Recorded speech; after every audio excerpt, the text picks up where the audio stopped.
Oh wow, you are right. The microphone was indeed muted. Wow, I've had like this. I've already been talking for like 4 minutes now, and you're right. It was muted. Well, that is lovely. Welcome. Thank you. You have contributed to the stream immediately. Thank you. Wow. Okay. Imagine if nobody had said anything, and I would just be sitting here for like an hour, just talking to myself, literally myself, because nobody would have heard me. Which one is it again? Also, welcome. Good evening. Good evening. Let me just quickly get the thing I need, and then we can. I can redo the intro. Okay, don't worry. I can redo the intro. So CIR configure C. Oh, there's already I. Whoa, and there we go. Let's teleport. Okay, so hello everybody. My name is EK. Welcome back to the channel. We are doing the intro once again. A couple of things I wanted to mention. First of all, you might be able to tell the cam is a bit low light right now. I don't have my studio light set up yet, and the ceiling light, while I do have it, makes it just look really bad because like the light's coming from the top of me instead of from the front. So it just looks really bad if I have the ceiling light on. So I won't have it on until like I kind of start disappearing on the stream. Probably won't be doing too much today. It's just gonna be like a very chill stream, just kind of talking, catching up a little bit. I feel like I've just kind of been MIA. We've had to do a lot of stuff for the house. I finally properly moved now. I mean, there's still like a lot of work to be done, but like now, like the pressure is off. We've moved in. We can kind of do stuff like spread out across like the next couple of weeks, couple of months, like slowly just chip away at projects.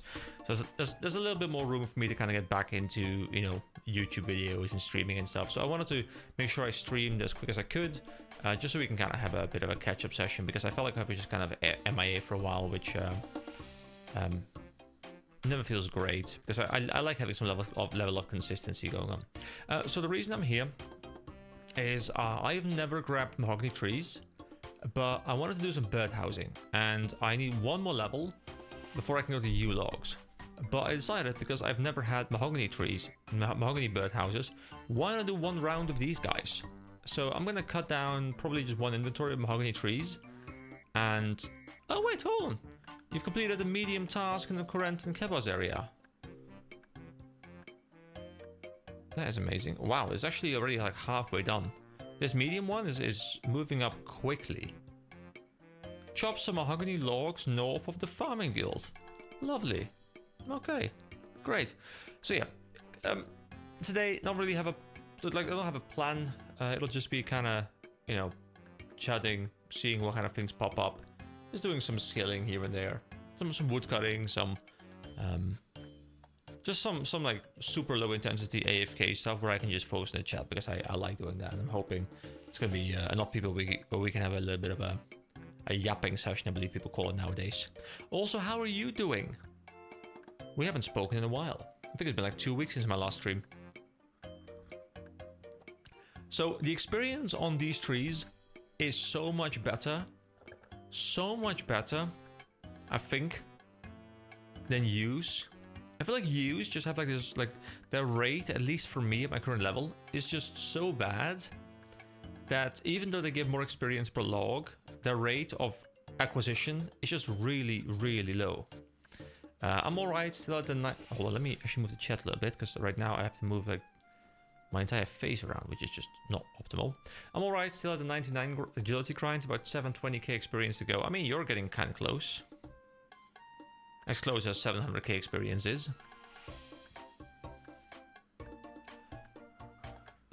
Yeah, I'm just really happy that I finally have some time to do this kind of stuff again. Because as much as I loved, you know, painting the house and getting all kinds of projects, I'm like, it felt good in the sense that it feels good to like checkmark things, be done with things, see your own house improve. I was done with it by the end. Like, I was just like, please, I just wanna have a day where I can just wake up and do nothing. And this is well, I mean, I consider this to be nothing, right? This is just like, this is fun. It's not work. It's exhausting, but it's not work, and it's fun. And yeah, I'm happy to be back. But I'm still very happy. Like, we achieved a ton of stuff in this house. We spent, like, we had multiple weekends where we had like 30 plus hours each. Like, you know, we started at like 8:30 in the morning and went on to like 11 p.m. or something. Like, just like some ridiculous numbers. But we got stuff done. And that's the important thing. And now that we've moved, life is back to being comfortable. Yeah, these mahogany logs are just a lot better. And I'm really excited, by the way. I don't know what I'll do with it yet, but I have a lot more space behind me. I mean, if I stand up right now, like, I can sit all the way here, and I can be in full frame. And that is amazing, because I don't know what I'll do with it, but the fact that I can now do stuff with the room, like I can have decoration behind me, I don't know yet, but I have options. Now, whether I will actually utilize those options, no clue. Anyway, we have the mahogany logs. So for birdhouses, we need the logs. We need... I think I know what I need, okay? So I can get to the... Can I get to this bank, actually? Can I get to that bank? I feel like this area was inaccessible to me, wasn't it? I think the bank is not accessible to me. I think I can go to up there. Not quite sure. Let's actually verify that. I feel as though I wasn't able to get to the bank. Maybe there were multiple banks. I can't remember. I think there's multiple banks there, so... There's a bank chest in the lower tier you can access. Okay, yeah. I wasn't sure because I felt like there was like one part that I couldn't access and one part that I can access.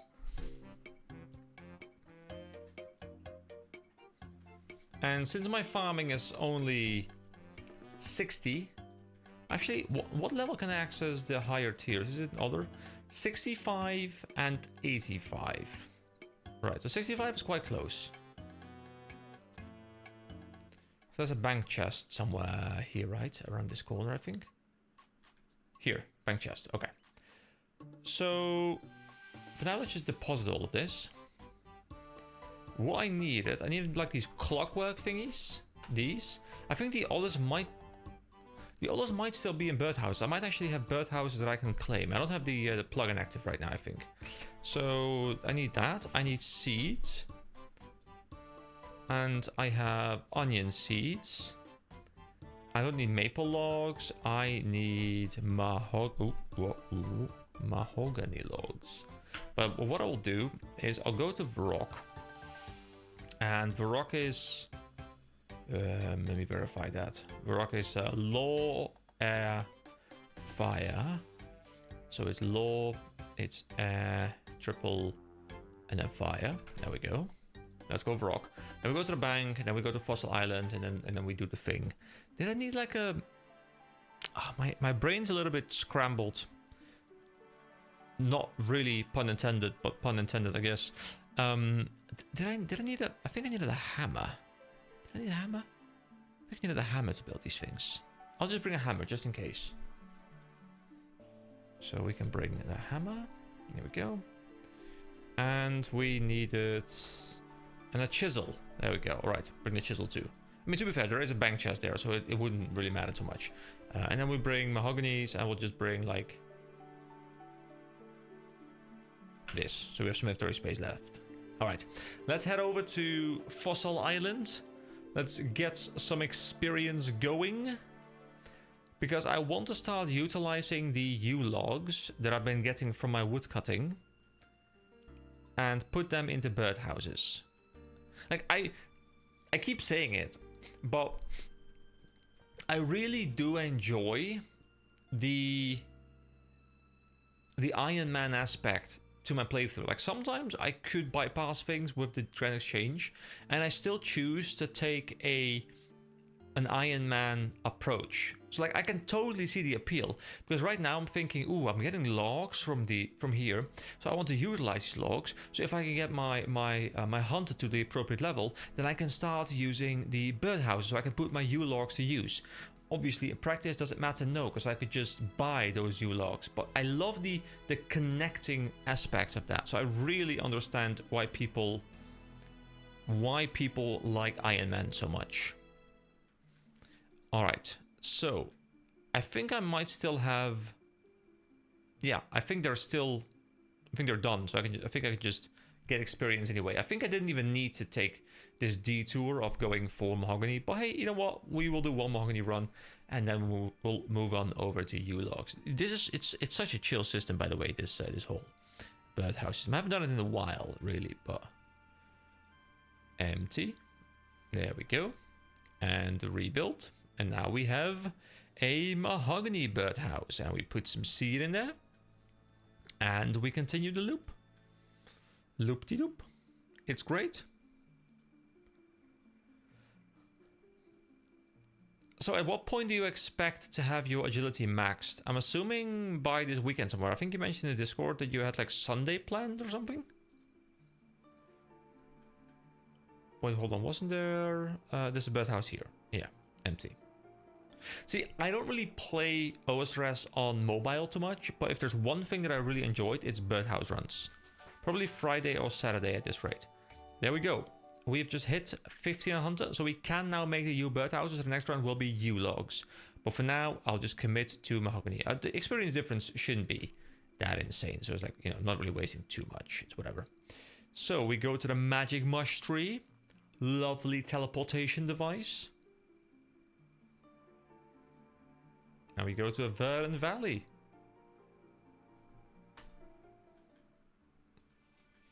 It's great coming here and just realizing, wait a second, I had all these birdhouses ready to go. Wait, did I put seed in the other one? Did I put seed in the others? No, I don't think I did, because this one, like, is only the second time. I think I didn't put seed in the second one. Side note, the game doesn't really explain this, but there's a teleport. You can unlock to Fossil Island if you're interested. Oh. I mean, normally I don't really like backseating too much, as you guys are aware, but I wouldn't really know where to get this teleport, and I feel like I've engaged with most of the content around here. Is it part of content that I've engaged with? Okay, here we go. Now they're all full. Now there's gonna be like an hour-ish before I can reclaim them, so we're done here for now. There's no woodcutting area. I mean, there's woodcutting area here, but there's these Soliseb, whatever they're called, which is 65, which I can't do yet.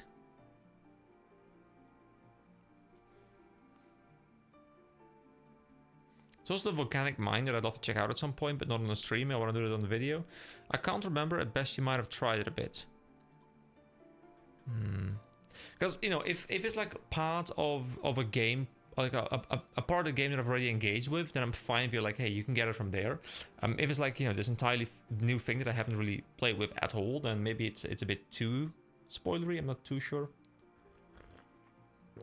Kind of getting to the point, you know, where I feel like I've played so much of the game that I'm fine taking like a little bit more advice here and there, because like a lot of the game is already, I mean, I wouldn't say I know the game well, but like I'm not a noob, a complete noob anymore, which does help. Okay, so we brought one clockwork too many, which is fine. What will it? Not really. It's something you unlocked after the dig site quest, but it wasn't really explained as a reward. Okay, in that case, you're fine. You can give me some input there. I think that's fine. It's not an area where I think I'll return to much anymore. Like my guess would be maybe it's going to do something with like these. You can dig up these things and then like clean them, and there's like this whole collection, I think, of things you can get. So my guess would be like you find like a teleport tablet, teleport stone, something like that, maybe from the artifact or whatever. But that would be my only guess from the area of the game. Basically, you can clean... Oh, wait, I was right then. You clean Feist Museum and you can get a few unique items. One of them is a teleport unlock. Okay, cool. I mean, I was thinking, because I knew there was a teleport here. I didn't know how you could get it, but I knew there was a teleport here because someone at some point mentioned it to me. So I had already theory crafted that it could be from one of those areas, but I just haven't really gone out and done that. So it's cool to get the confirmation that is indeed where I can get it. So I can look into doing that at some point. But for now, I think what I'll do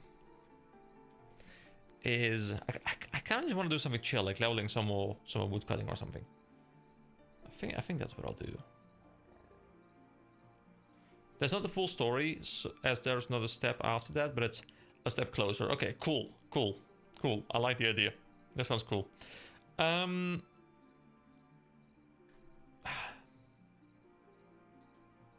Actually, I think I'll level some agility. So, at my current level, I mean, there's a lot of agility courses that I can go to. Most of them I've tried at least a little bit.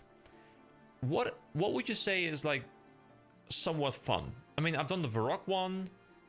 I'm not sure I've done the Canifis one actually. I might not have done the Canifis one. What is a fun way? I've done the Alcarid one, Draenor Village I've done the Gnome Stronghold Agility course, I've done a Gnome Ball game. Well, I've scored a goal in the Gnome Ball game, to be fair. I've not done the Werewolf Skull Ball game, but I tend to not enjoy those games too much. The Agility Pyramid was nice, but I think people said it's better to return them when you have some more levels. So would I just go do the Canifis Rooftop course? I think, maybe. It's next to a bank, which is easy. I think that's what I'll go do. Fun and agility don't really mash, but Canifis would be the best for you right now, especially for Marks of Grace. Okay, yeah, because I want to get those Marks of Grace because I would love to get the... Is it called this thing? Is it called the Grace outfit or something? I would love to get that. Okay, so we're gonna go to Canifis, and to go to Canifis, we just use the amazing teleport things again. As I can't actually play the game anymore without having access to this teleport followed by this teleport. It is physically impossible for me to traverse the world without using these. So, where is Canifis? Canifis, here we go. Graceful outfit, 260 marks for the full outfit, 90 more if you want some of the recolors. Okay, well the initial thing that I want, of course, is just going to be the outfit itself. Let me actually see how many I have, because I want to go to the bank anyway to deposit all of the stuff.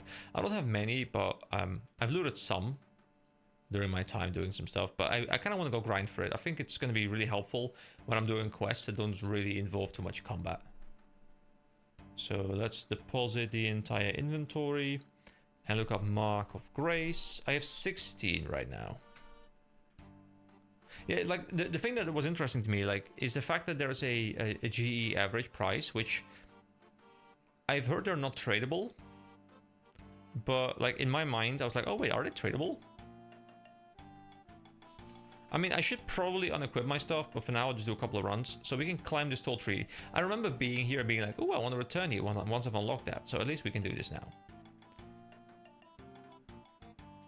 I mean, this is the kind of content though that, as much as I dislike it from a gameplay point of view, like it's not particularly engaging, it is perfect for this kind of stream. It is perfect for just being able to chat and still make progress at the same time. Okay, so we vault. Do we vault like over there? Whoa.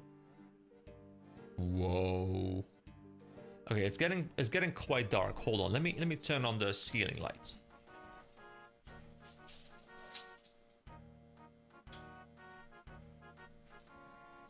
I love how my dog is just like, you're moving? I'm moving. See, I don't like the way the lighting comes in. Like, it's just way too bright up here, but it's you know, it's better than nothing. I don't have the studio lights set up yet, so I'll have to set them up kind of soon-ish. The marks aren't tradable, but you can trade them for a resource you can sell, so they have inherent value. Oh, okay, so you can turn them into cash, but you can't turn cash into them. Okay, well I guess that's good, because that means that if you have already unlocked everything, it's still like a nice money-making tool, or at least a money-making tool. Wait, hold on, where's the... oh, hey, welcome. Hope you're having a good day.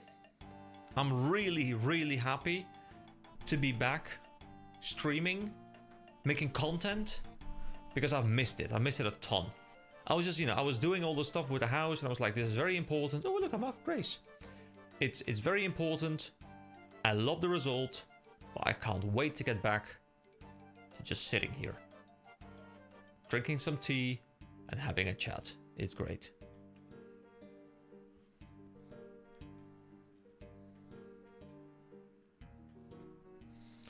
Right, so yeah, this one, I mean, to be fair, it's pretty chill. I also enjoy looking at this stuff, like the super laggy, you know, jump across. It's great.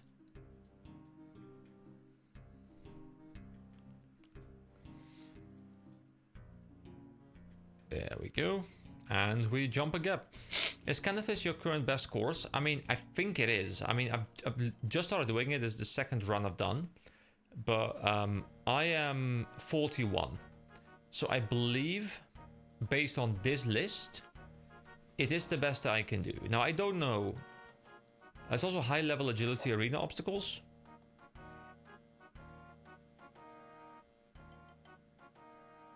Okay. My dog was like sniffing the floor really aggressively, and he's like, I must sniff every spot before I sit down. Let me verify that this spot is indeed pre-sniffed before I sit down. But yeah, I think the Canvas rooftop course is the best one, based on the list here at least. It's also a pretty chill one, I guess. Next to a bank, next to a teleport. It's quite low intensity. I think you probably can't fail. I haven't failed in 3 runs, like once, so if you can fail, it's a low failure rate. Like this click is a little bit awkward, kind of have to like learn where exactly the click is. But besides that, it's pretty chill. Now, is agility my favorite skilled level? No, not even close. It's quite bad. But I gotta get some levels in, and I gotta stream, and it is perfect content to do while streaming. Because I don't need any mental energy to... Oh, did I just almost fail, or was it just like a weird animation? Like I barely need any energy to do this, so I can just focus fully on the chat, which is exactly what I want. You can fail, but I think the failure rate is low. Okay, yeah, because I haven't failed yet, and if I do fail at some point, it's kind of like whatever, right?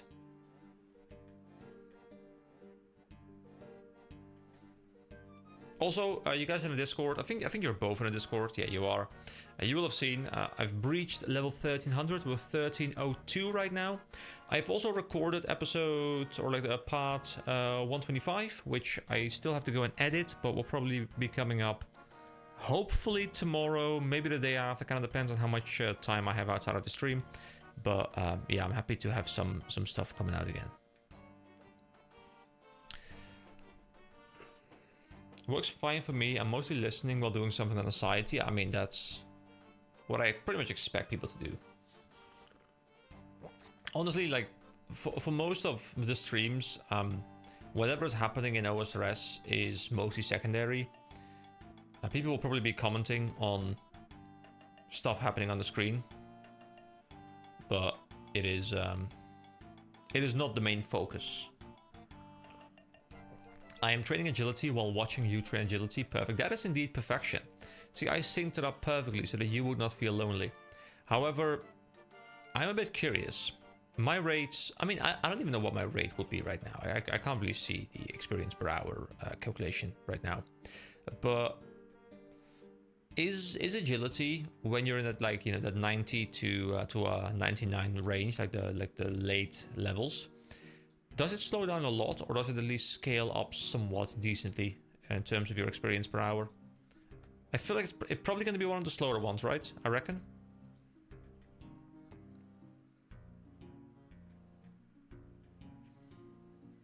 I got roughly 65k per hour.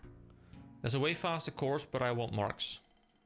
And are you getting the marks just for cash? Because in your case, you know, considering you group Iron Man. Oh, sorry, you're like Ultimate Iron Man. I reckon you don't really need actual gold. Outfits, gotta collect them all. Wait, are they? Because you have 1819 marks. Are there that many variants that you're still wanting more when you're almost at 2k marks? Hallowed Sepulchre is quite good experience but high intensity. Yeah, I've heard of that. I've not done it yet. I'm actually not even sure if I can do it. Let me go into the agility tab. It's in courses, right? Hallowed Sepulchre. I don't think it's in here. It's not in other either. Where is it? Barbarian? Is it not here?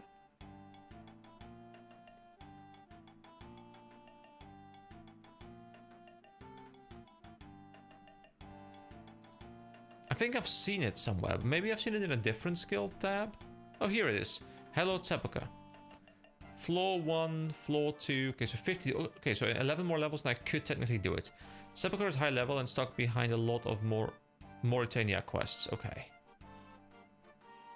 Okay, cool.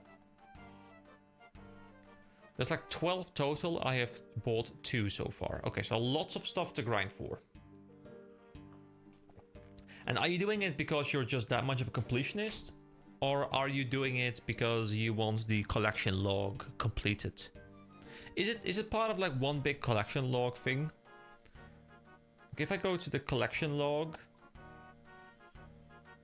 and I look up hold on, what was the name? Graceful.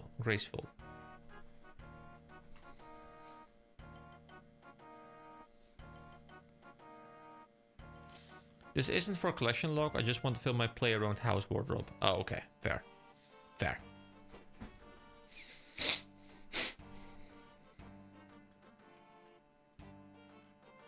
You know, it is pretty remarkable that I've been playing this game for closing in on 600 hours.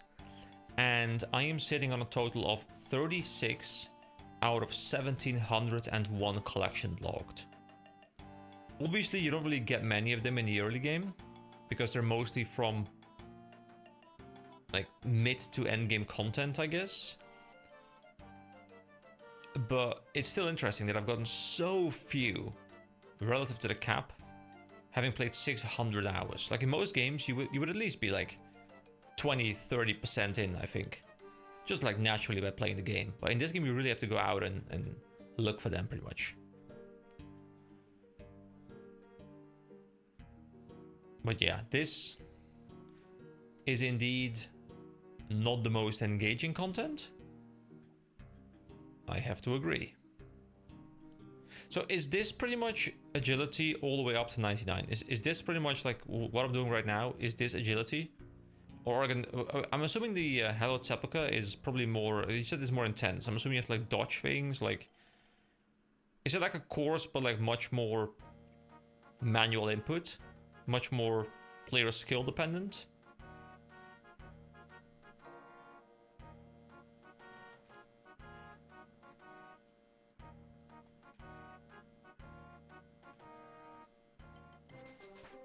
There we go, that is agility level 42. What have we unlocked? Well, we've unlocked the Dwarven Mine Narrow Crevice, Draenor Narrow Tunnel, and the Trollheim Medium Cliffside Scramble. Sure, thank you. More or less, Sepulchre is a lot more intense though, as it takes cues from bossing. Oh! I mean, if it is a lot more intense, but the experience per hour is appropriately matched, then I think it's fine. But I recognize most people probably will go for the slower experience rate with like this level of input, just because they can do it while watching something on the side. And let's face it, guys, I think 90% of RuneScape is probably played on the side. I'm probably one of the most focused people to play this, just because I'm literally talking about the game. So I'm willing to bet I have a lot more of an engaged point of view of this game than most casual players, because they'll be playing the game on their own, something on the second monitor, and just like watching Netflix or something. Lots of dodging, timing, etc. Good rewards too, but I still hate it. Oh look, that's Mark of Grace number 4. Most courses are nice brain-off content. Sepulchre requires your undivided attention, which I guess can be fun sometimes. Agility is my lowest skill at 85. Yeah, I mean, I can see why. Like, I'm the kind of person, like, I don't dislike difficult content. I actually quite like difficult content. I quite enjoyed going through like the Moons experience, where I felt like I was a little bit under-geared and stuff was going wrong, and I had to like really try and figure out how to improve. I quite enjoyed that process, but I don't know how you guys feel about this. I feel like I have to be in the right mindset for the day to be like, to have like the mental capacity to like be like, okay, it's gonna suck for a while. Let's learn something that's more difficult than what I'm used to. And some days I'm just like, dude, I can't even be bothered to log in almost. So you know, the most I'll do is like cut a tree down. Like I love the idea in theory of doing like daily dungeon runs in games, especially when they're like more difficult versions of dungeons where you have to like get good team compositions and then clear them, and then you learn to clear them efficiently, and then you get good rewards, and all those kind of things are amazing. But I always run into this issue where like I enjoy that when I'm like on the weekend, like, and I have like 5 hours or whatever to like spend on it, and if I get stuck for half an hour to an hour, it's like whatever, I have more time available. But then you come home from a long working day and you're like, oh, I just don't have the same energy to do the same thing right now. I just can't deal with this same dungeon, even though I might clear it in one go. Like all I can do is log in and like click a tree a couple times. I agree, content that drains mental energy kind of needs a specific mindset and enough energy that day. Yeah, for sure. It's also why, like, I feel like I could not stream a game.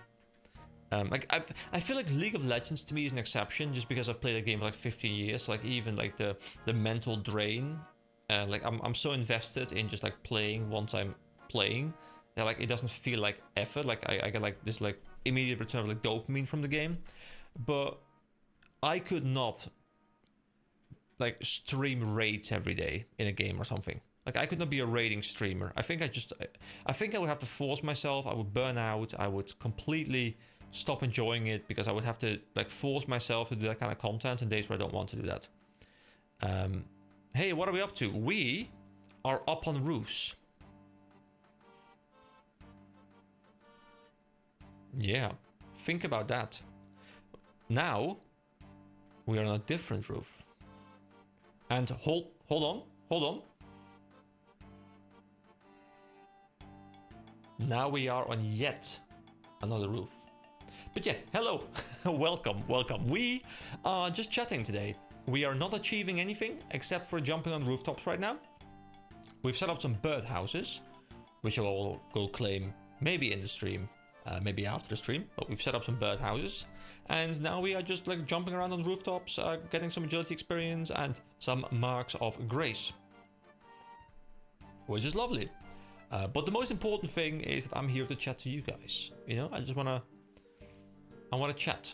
I've been feeling like I've been gone for a while, and I wanted to return.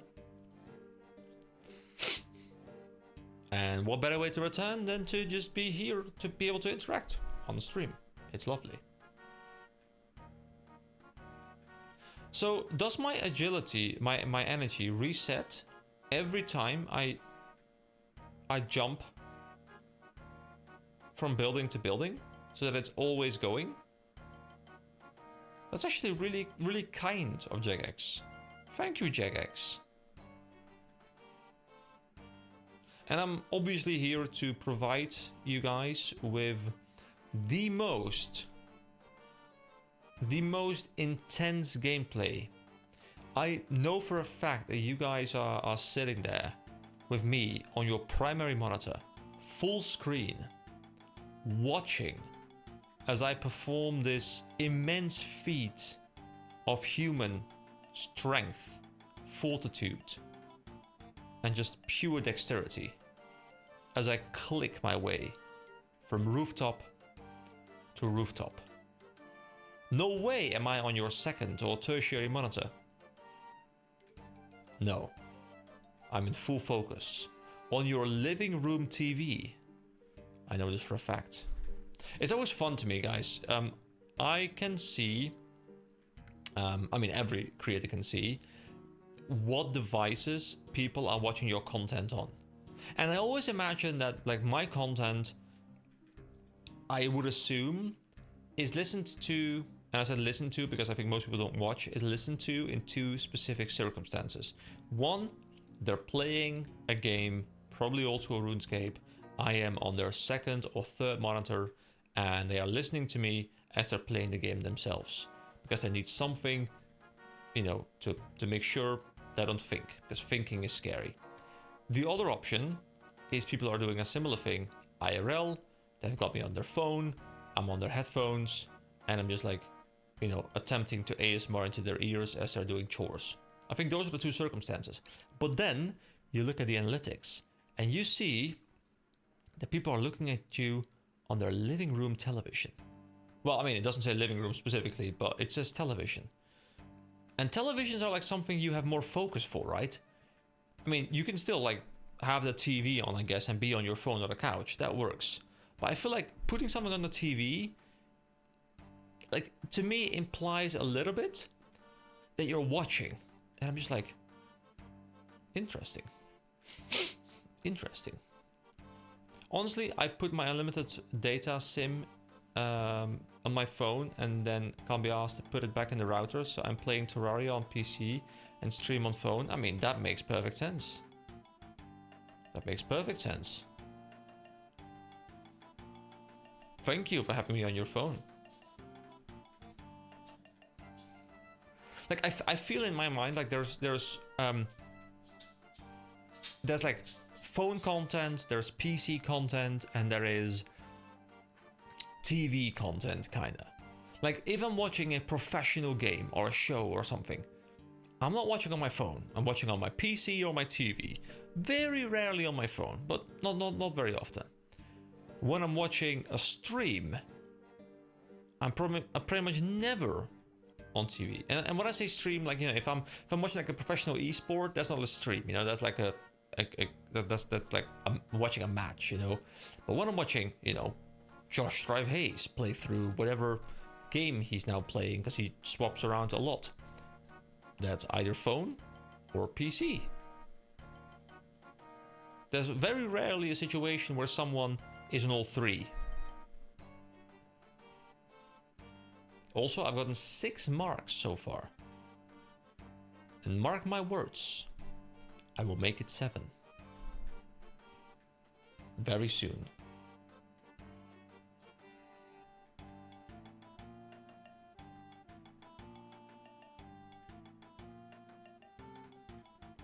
I did not intend to reference The Thing, but it happened by accident.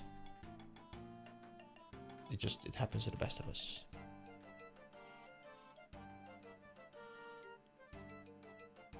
But very importantly, what are you guys leveling? Because I'm aware that DI is currently leveling agility alongside me. He's going hard. He's hitting 99 agility this weekend, so we can be proud of him. But I'm not sure about the others. What are you guys leveling? I mean, I'm leveling agility as well, as you can see. It's great. Ah, there is number 7. Lovely. Where do I spend these marks of grace, by the way? Is it in Burthorpe? I think it's in Burthorpe somewhere, isn't it? Yeah, the Rogue's Den. I think that's in Burthorpe. Wait, did I fail? I think I failed for the first time in forever. Cool. I got 37 total pacts today. Burthorpe, yes. You know, I kind of forgot that the season was even going on still. Like, I've just been out of the game so much. I've played a little bit of the season. I even made like one full video of it, and then I decided to just not upload it because I felt like, you know, like in my mind, if I can only make like a handful of videos, then like I'm like, yeah, I kind of don't want to. Doing stuff IRL, I'll get to rune crafting, Guardians of the Rift once I'm finished. That's something I want to do as well at some point soon again. I'm 46 right now. I'd love to push it up to 50 plus. I mean, more specifically, I'd love to push it. It's like 54, so I can make lore runes. 65 death runes, blood runes. Like, these are so useful to me right now, but I can't make them yet.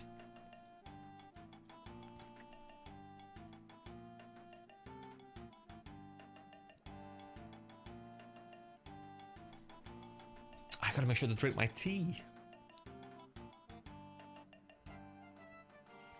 As this mug, I know I keep saying it, but this mug is a streamer's best friend.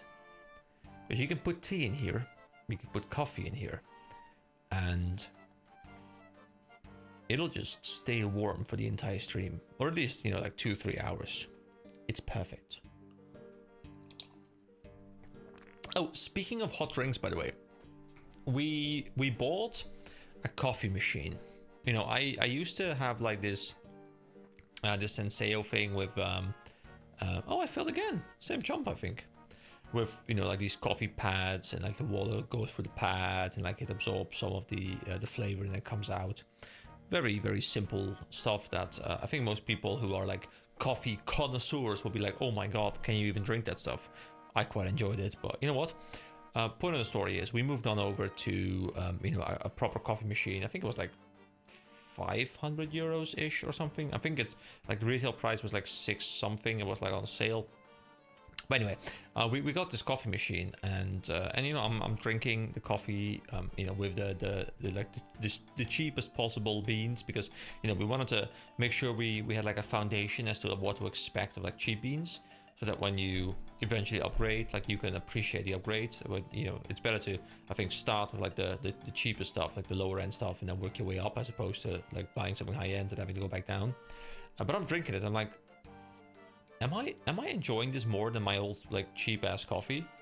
And I'm not even sure. I mean, I enjoy the milky stuff. The milky stuff is great, which I don't tend to drink too much. But now that I can make it at home, like, I'm drinking it more. But I'm just thinking, like, hey, I should really try some different beans. So I'm scared I'm gonna fall into like this hole of just like wanting to try all kinds of different coffee beans now.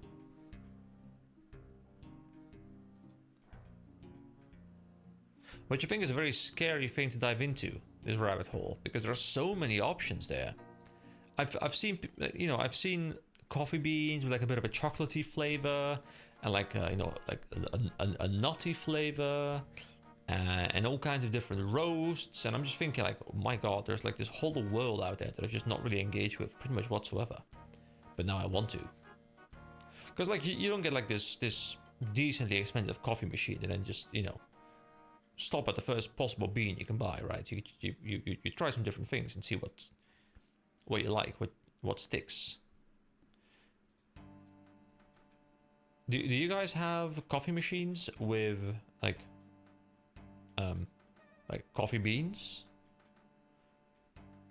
Do you even drink coffee? I mean, as someone who works an office job and then has a hobby of streaming, I feel like it's my duty to drink coffee. Like, I can't not drink coffee with my job and my hobby, I think. It's kind of like the law. I have to.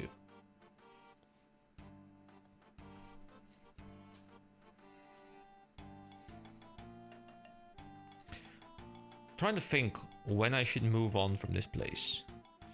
I mean, there's the Shaizien Advanced course. I don't drink coffee at all. I drink herbal tea made by my grandfather. Wait, what do you mean made by my grandfather? Do you mean... I'm assuming you don't mean like he makes you every single cup of tea you ever get. So... I'm assuming, like, did he make like the brand of tea? Like, is it owned by your grandfather or something like that? I drink tea or energy drink. Yeah, I tend to, like, when I'm streaming, I tend to go for tea, because I feel like it just, I mean, it's more, it hydrates you better. It's better for just being able to like speak a lot, I think. I used to drink more coffee, but mostly just drink water and some syrup for flavor. I mean, that makes sense. Like, for me, it's usually either coffee, or it's tea, or it's water, or like, you know, slightly flavored water. I don't really like the fizzy drinks too much. I mean, I'll have a Coke here and there, but I always feel like with the fizzy drinks, like, I don't know, like, it's nice, but you never really feel better after having drank the fizzy drinks. You know, you always get, I mean, at least in my case, like, I always get like this little bit of a like this weird like burping feeling, like, you know, the air is moving up and down, but I can't really burp well. I don't know why, but like for some reason I just can't really burp well. I can't force myself to burp, and I don't burp like almost ever. It's like the air just keeps doing like a loop up and down, and I'm like, yeah, I don't know what's going on, but I just tend to not drink fizzy drinks almost at all, even though I find them quite flavorful generally. As in, he collected the ingredients. Sorry, as in he collected and dried the ingredients, and I simply brewed tea from it. Oh, cool.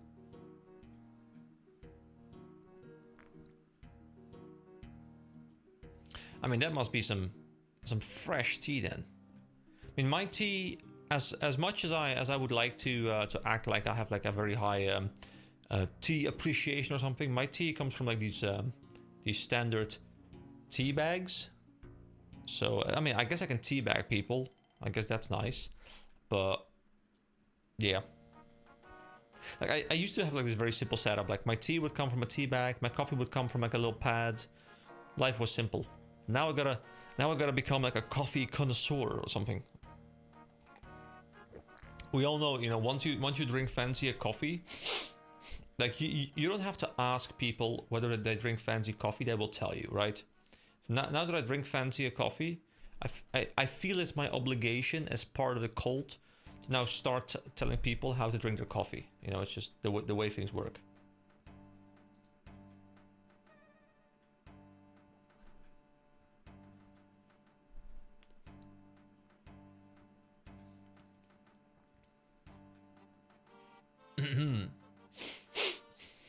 As we are approaching a level 43 agility.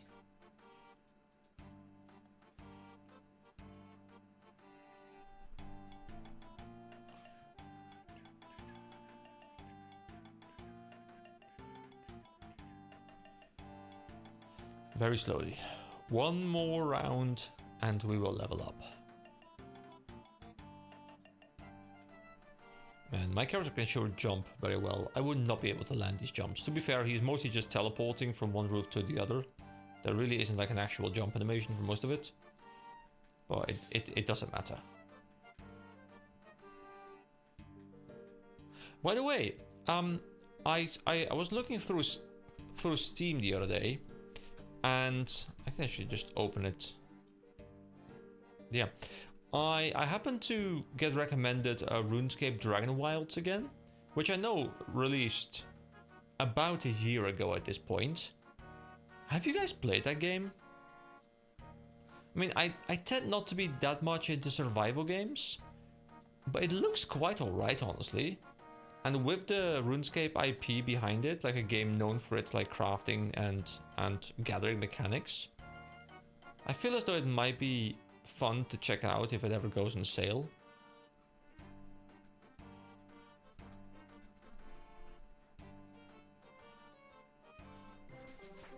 There we go, agility level 43. We now have the Telati Rainforest Cliffside Scramble, which I'm assuming is somewhere around where the Scramble quest takes place, the Scrambled quest. Framanex Slayer Dungeon Spiked Blades Jump. Don't know what it is, but that is good to have.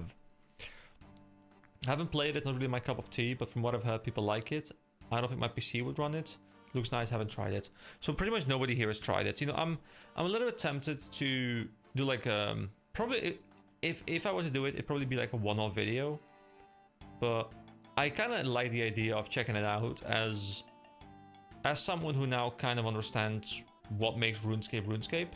I feel like it might be fun to do like a one-off video or maybe like a mini series on it, just kind of checking the game out, seeing how it feels, like which design philosophies have transferred over or how they may have completely missed the mark. It might be kind of fun. Because I tend not to really be into survival too much, but since the RuneScape IP is behind it, and my channel has mostly been devoted to RuneScape content, like I think it might be decent. Although I've also heard that it's not the most finished game yet. And obviously, you know, it being in early access, I'm not expecting it to be finished, but from what I've heard, it's a little bit on the lower end of content.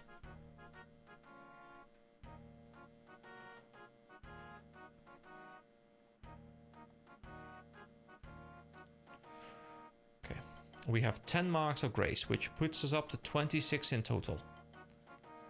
So, I think you mentioned that the entire set is 260 marks of grace. But I'm assuming you buy individual ones like all of the other sets. Are they all equivalent in terms of their... are they all equivalent in terms of their effectiveness? And thus, should I just buy the cheapest part as soon as I have the the marks for it. Or should I go for a specific order? I mean, I guess the difference probably is quite minimal, but I like the idea of just like chipping away at it, like buying pieces here and there. I do like survival games, but I tend not to watch playthroughs of games I haven't played. I totally feel you. You know, I'm kind of like in the middle there. I will watch playthroughs of games I haven't played yet if it's a game that I know for a fact I won't play myself.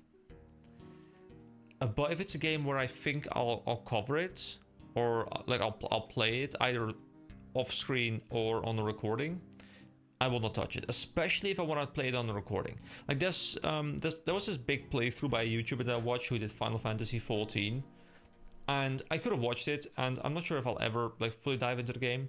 But it's one of those games where I'm like, you know, if I happen to be still doing this in like 5 years or 10 years or whatever, and at some point I think to myself, hey, I'm done with the RuneScape project, done with whatever project I'm doing at that point.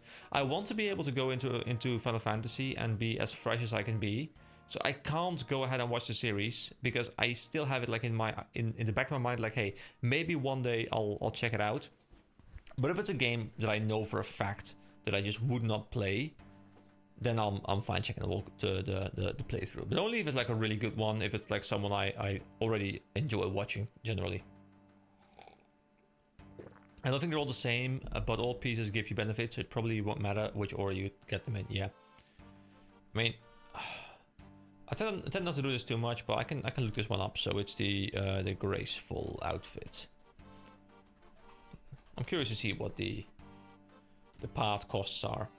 So 35, 55, 60, 30, 40, 40. And yeah, the rates are very similar. They're all 3% besides the top and the legs. So I can pick up the gloves and the hood for 30 and 35. Which I'll probably, I mean, I'm up to 27 right now. So I should be able to pick up the gloves very soon if I want to.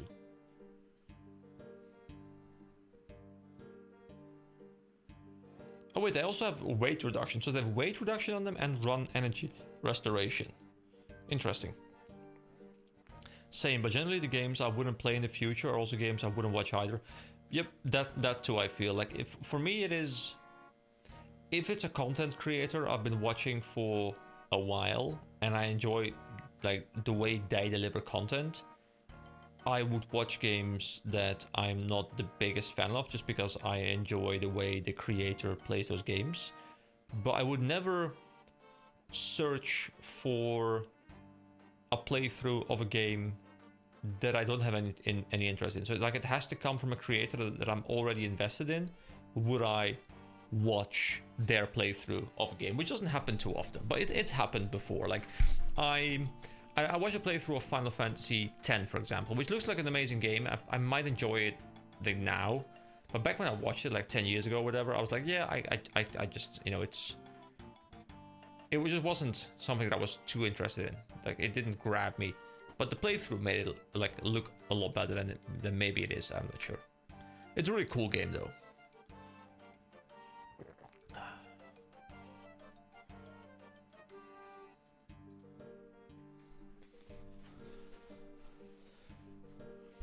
Then again, I don't really watch many playthroughs of games nowadays. I used to watch more of them back in the day.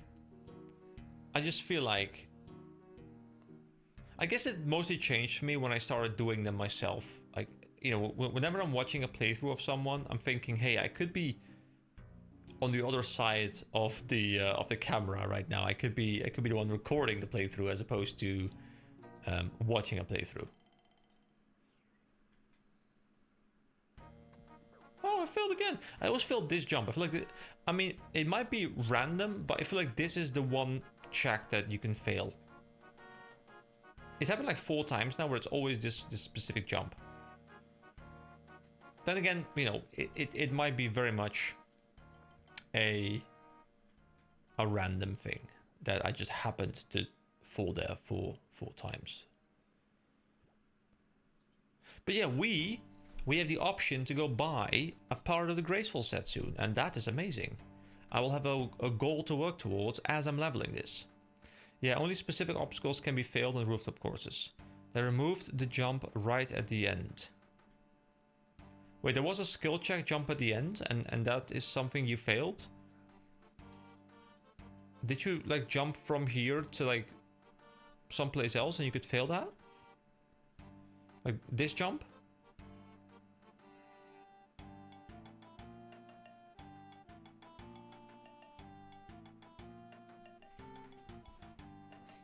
I meant the chance to fail at the end. Wait, you could fail like this jump down? Okay. It's like the easiest possible jump. Although I guess like you're jumping down, whereas these like you're jumping across. So this one could be more dangerous because like you're landing, like you're putting more force on your lower body, right? Because you're like jumping down. You're falling onto your legs as opposed to just like jumping straight across. Onto the bank you could fail. Okay, also this one you could fail. No wait, that's the bank. Ah, okay, so this jump from this building to that building you could fail. Okay, cool. So now it's only that jump you can fail.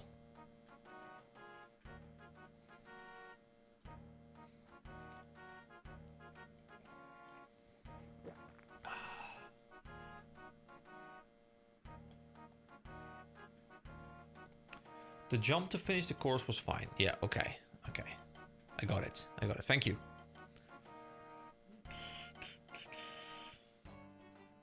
Look, it's a Mark of Grace. So does... Because you mentioned something about this course being really good for Marks of Graces. Is it because like the spawn rate is higher here? Or is it because like it's a very short course with decent experience?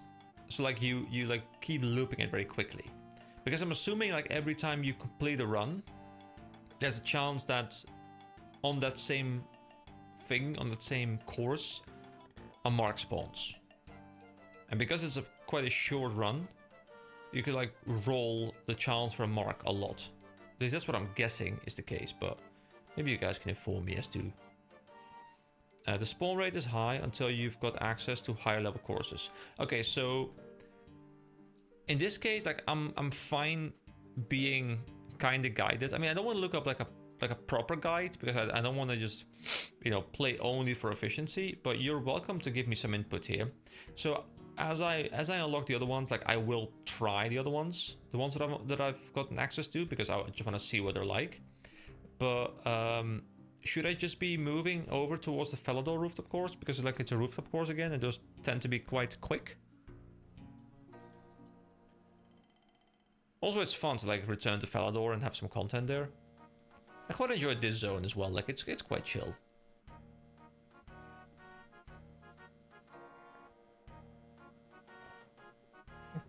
You know, never in my years, like 10 years ago, would I have thought it possible for me to be sitting here playing RuneScape, old school RuneScape specifically, clicking rooftops for an hour and have people watch that. I would have declared you quite stupid had you told me that.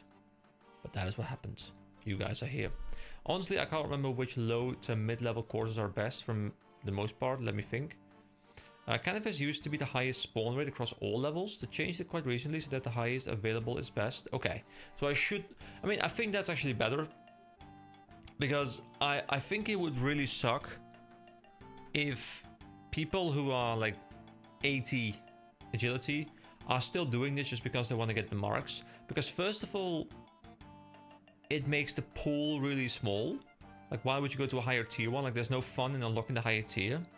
But also, you would get so incredibly burned out of this exact same rooftop course. Like, the fact that I know that I can do this for a couple of hours now, it's not going to be too much fun, but I can do it for a couple of hours. And then I unlock a new scenery. I can go to a different setting, a different, like, path. Mechanically, it's still identical. Like, it's still click a couple of rooftops. But you're switching things up frequently enough where it's not terrible. Now, if Cannabis is always best in slot, and I know, hey, I'm gonna be at Cannabis for the foreseeable 50 hours or more. At that point, I think I'd enjoy it a lot less, because like leveling up doesn't feel fun anymore, because you're not unlocking new courses that you can go to. Starting from 47, Wilderness course is technically the best for you, but of course that's a PvP hotspot. I mean, to be fair, I still have the diary to do there as well. So maybe we should have a Wilderness arc, you know, where I just go spend some time in the Wilderness, and then I come out with the big beard, you know, and I come out like a man. Either that, or we do a live stream and you guys are my protection. You know, I will use streamer privilege. I will recruit the strongest of people to protect me in the Wilderness. So where exactly is the course in the Wilderness? Let's see. Hey, there's an anvil there.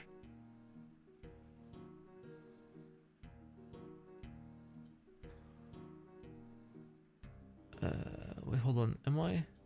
What does it look like again? Just to confirm. Yeah, just like a running guy. Yellow running guy.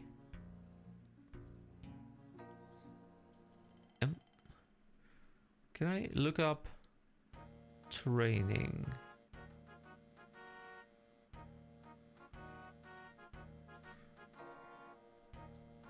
Is this it? Wilderness Agility Course Dungeon. Right then.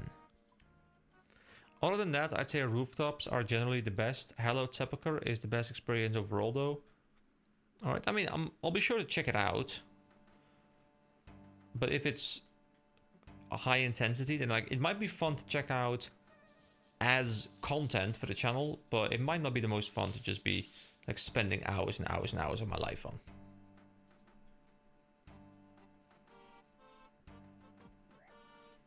Stop failing, please. Can we just not fail here anymore, please? I mean, not that I mind too much, but why do we have to fail? Is my character getting tired? Stop getting tired. Stop being tired. Start being a man.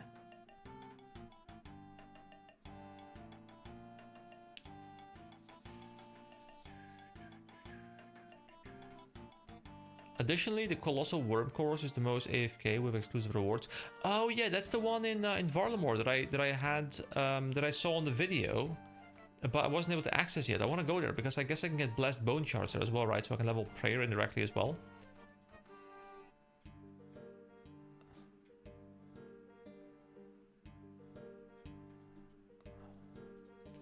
When do I unlock the Colossal Worm?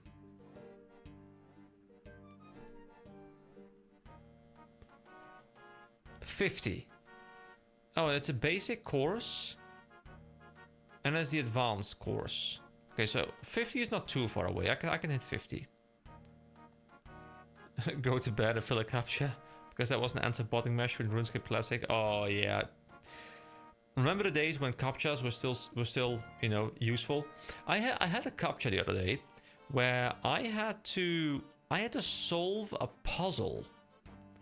And you know, I had to stare at the screen for a solid minute or so before I understood what the puzzle was asking of me. And at that point I questioned whether I am in fact a robot. Maybe I am AI. Maybe they finally found something to break me. Finally something to make sure I can no longer access what I want to access.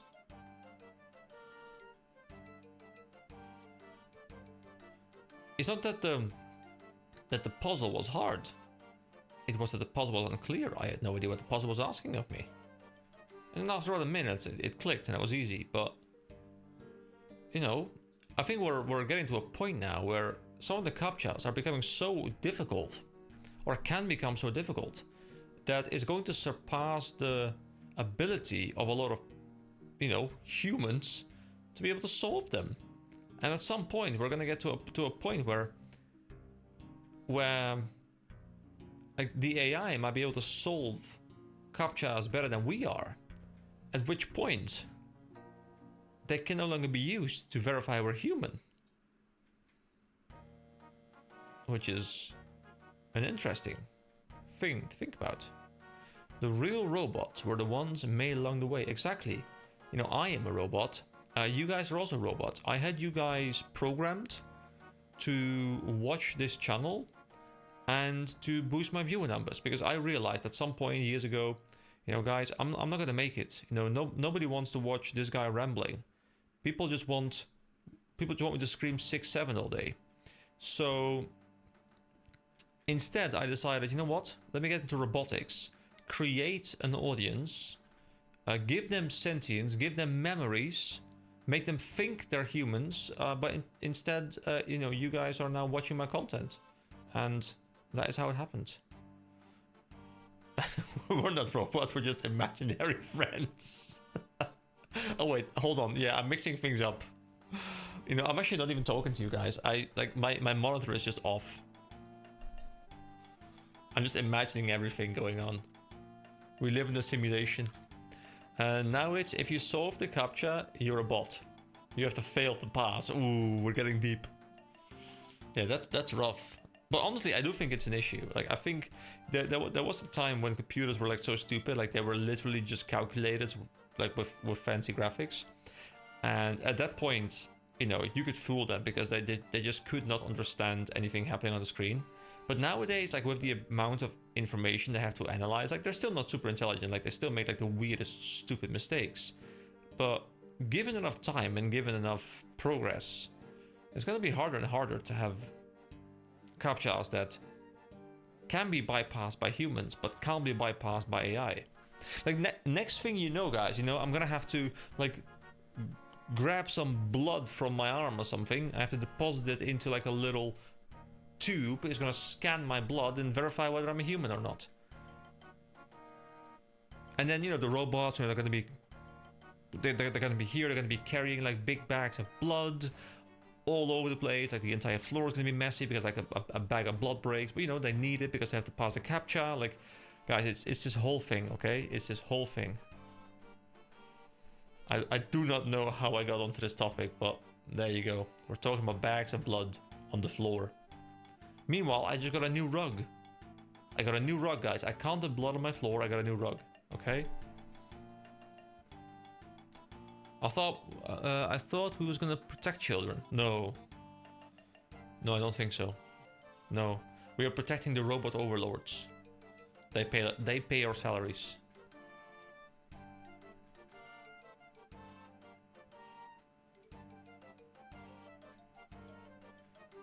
Level 44 is coming soon.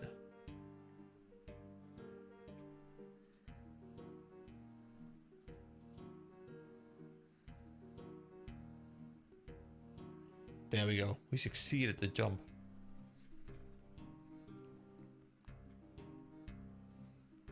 I meant ID verification. Yeah. No, we just take their blood, man. No worries.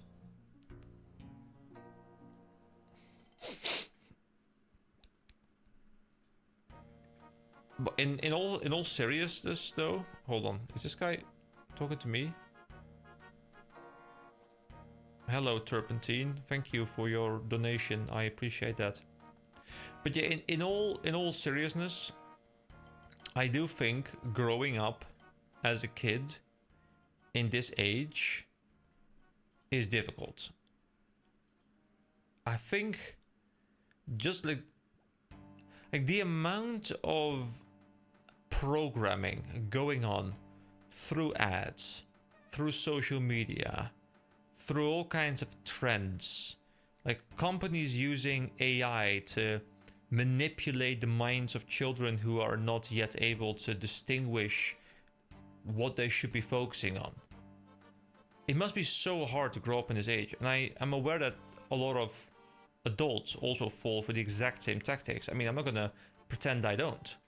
It's just that I'm hoping we are at a point where we can only fall for it on occasion and mostly distinguish what is marketing and what isn't marketing. And let's face it, guys, everything is marketing nowadays. But being a kid and just like being just constantly having every single thing you interact with on like every waking moment of your day being some form of marketing, whether it be to get you to buy something or you to ask your parents to buy you something or to get your information as a kid, it's quite a scary reality in my opinion. Like I see some people on TikTok. Like I don't have TikTok myself, and I'm very happy with that. But you know, sometimes I'm at a party or something, and like someone is like, you know, checking out their TikToks or whatever, and I'm looking at those videos, and I'm just like, my brain is like literally rotting away looking at this stuff. At least my YouTube shorts that I'm watching, and don't get me wrong, my YouTube shorts are not magically better, but at least they're tied into my long form stuff a lot, and I'm getting, you know, I'm getting skits about stuff that are actually interesting to me. I'm getting like clips from content creators that I think have actual valuable things to say. And then I'm looking at those TikTok things, and all I'm hearing is like the same meme music, just like regurgitated over and over and over and over and over again, with like weird, like, there's just, I feel like there's just literally like zero intelligence in most of those videos. And I'm not trying to say that, you know, like, you know, watching a Josh Strive Hayes clip is like the most intelligent thing you can do.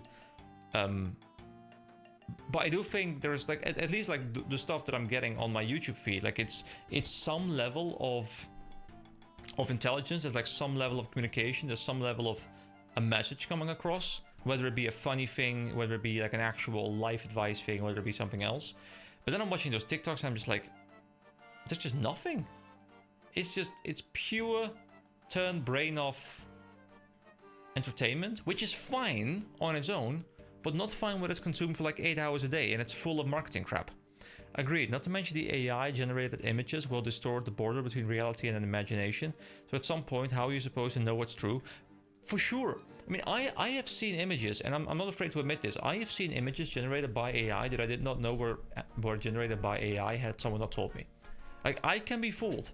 If someone shows me, I mean, obviously, like, gaming is easy. Like, if someone shows me an AI-generated screenshot of a game that I play and says, hey, this is a leaked screenshot from the upcoming expansion, and, like, the artwork matches, and all of the, like, just the stuff from the game, like, it matches, but, like, it's completely random, completely made up, I'd be like, yeah, I believe this.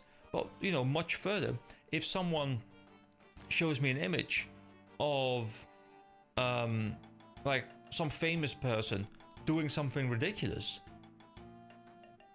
like, the images look so believable. Like, I've seen videos, I've seen literal videos of Trump saying things, knowing for a fact the video was fake, but partially because he's doing weird things all the time, so like that makes the border already a bit skewed. But I've seen videos where I'm just looking at it and I'm like, I know it's fake, but like, I can't tell. The only reason I know it's fake is because I've been informed it's fake. But I've had moments, like, literally, like, once again with the Trump stuff, I see a Trump clip and I'm thinking, this could 100% be AI, 100% be real. Both things could be true. I have literally no way to discern which one is true. None whatsoever. And that scares me. Because if I can't discern, as someone who, well, I mean, I'm not like some like computer genius or something, but, you know, I'd like to think that everyone here is like more interested and knows a bit more about technology than your average person. Like, if we can't discern what is computer generated anymore, how is like an 8-year-old kid on TikTok going to know? Like, no, they're not. So you can market whatever, and it works, and it's terrible. I sometimes to find myself doom scrolling, not because I'm interested in YouTube shorts, but because it's all lazy re-uploads. Oh yeah, for sure. I mean, I'm not immune to it myself. Like, for sure, there's moments where I'm, I'll be scrolling through my YouTube feed, and I'll see a short by someone that I do genuinely enjoy. I will watch the short, and I'll be like, hey, that was nice, and then you automatically start scrolling. It's just human nature. You start scrolling, and fortunately, like 80% of the stuff that pops up is stuff that I do actually want to see. It's the same content creators over and over and over again, because we're just pumping out shorts after short after short. But yeah, sometimes I'm like, dude, I've just been scrolling for like 45 minutes. I gotta stop. I gotta get out of bed right now, and I gotta go walk the dog or do something else productive. And like the fact that we hopefully, I'm obviously I'm filling in stuff for you guys as well, but I'm hoping that we watch some content that is at least like slightly more thought-provoking than TikTok dances. But the fact that we already doom scroll like that, like I can't even imagine like the levels of doom scrolling that exist. I've heard of people like doom scrolling, like literally like they wake up on a Saturday morning, or more like Saturday early afternoon, I guess. They grab their phone, they doom scroll for like 8 hours, they have dinner, they go to bed. Something like that. And I'm just like, dude, if that's your existence, like just doom scrolling all day just to kind of like, not have to deal with the like the facts of real life, I guess, then whew, you're gonna have a rough time. There are some names that attract attention, and the AI and re-upload channels use them as clickbait. Often used are Trump, Rogue, and XQC. Yeah, for sure.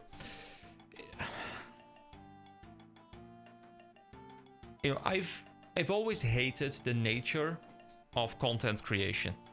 Like I love doing what I'm doing right now, especially because it's a hobby, especially because I don't have to chase numbers, I don't have to chase income. But man, do I hate how it works. I hate how you have to clickbait. I hate how you have to,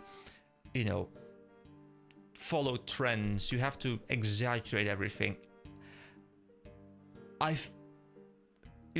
make a mental effort to, whenever a channel tries to clickbait me, even if it's a channel I used to watch, if I see like clickbaity titles, if I see clickbaity thumbnails, like over the top shocked faces on the thumbnails, I make a mental effort to not click those videos, because I know it makes no difference. I know it makes pretty much no difference whatsoever, because I'll be like, it's very slight minority and it doesn't matter at all.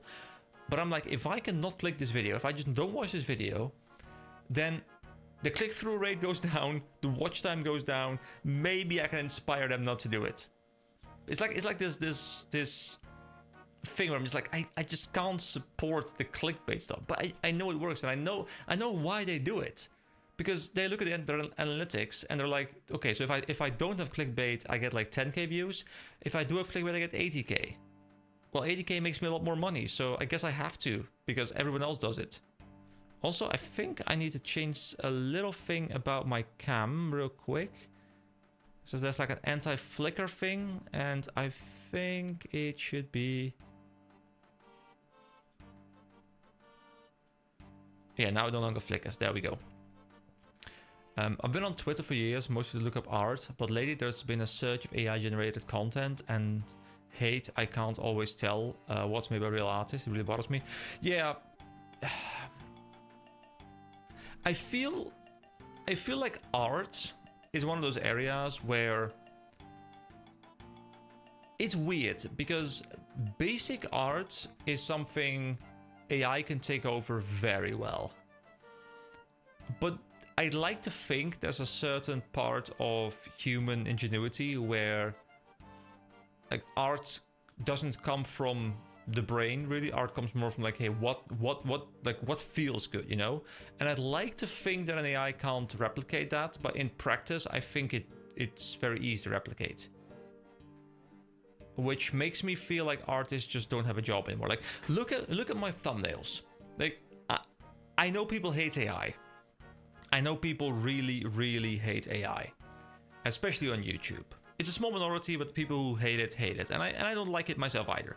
But as you guys are aware, I have used a little bit of AI to create the avatar that I sometimes use on my thumbnails, because, well, I'm a very terrible artist, and I just don't really feel like paying an artist money to create thumbnails for me when I'm not making any money of this.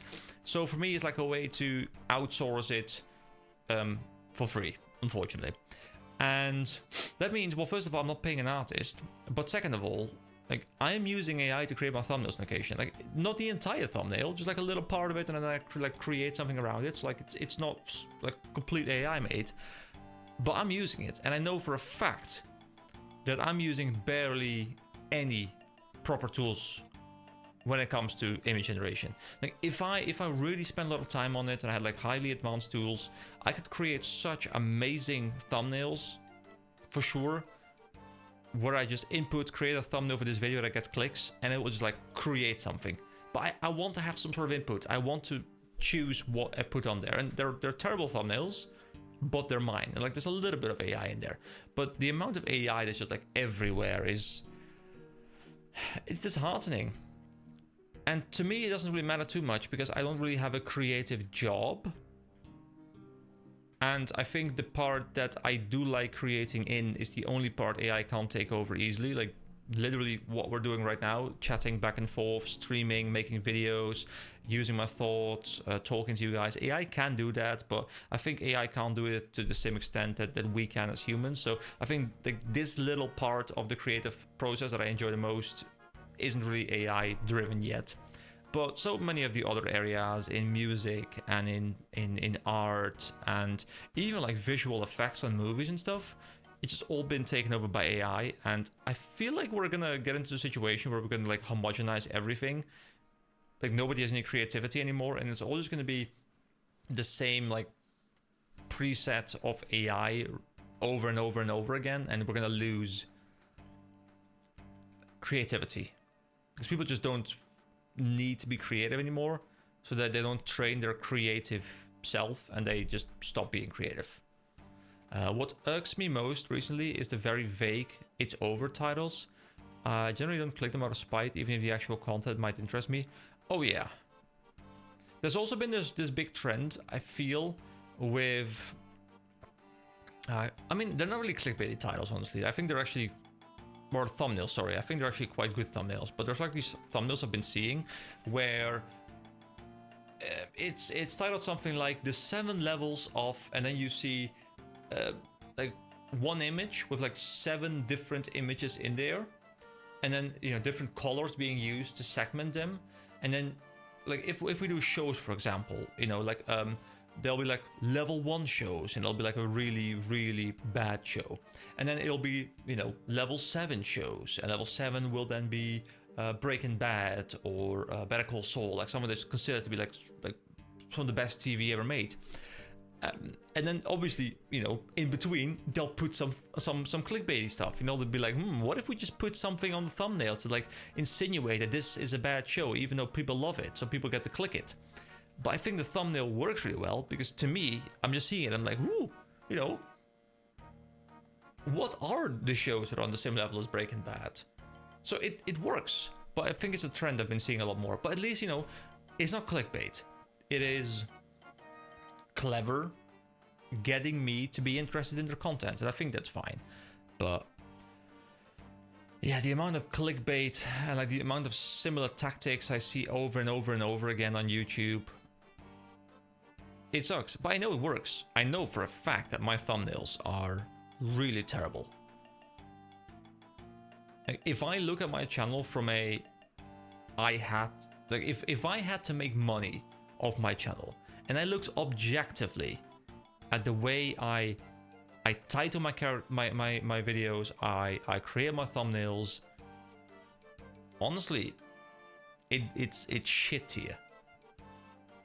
But I don't care. It's fun. But it sucks that I know what I should do in order to, you know, bait the clicks. AI hate is similar to our old teachers in school being against calculators. Reasoning is overused. Don't use a calculator for multiplying 2 one-digit numbers, but they're meant to be used somewhere. Yeah, I think we have to look at AI like a tool. It is a much more advanced tool than a calculator, let's be real.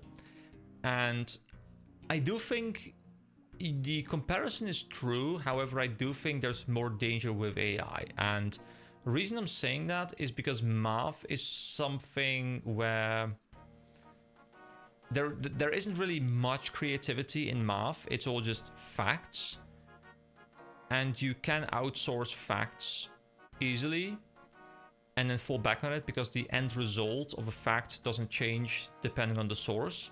Whereas I think in creative things like art or similar things, I think the source is more important. I hope that makes some sense. I'm not sure if I described that correctly, but I do think you're right though, in the sense that, you know, I remember my math teacher telling me, hey, I mean, you won't always have a calculator in your pocket, man.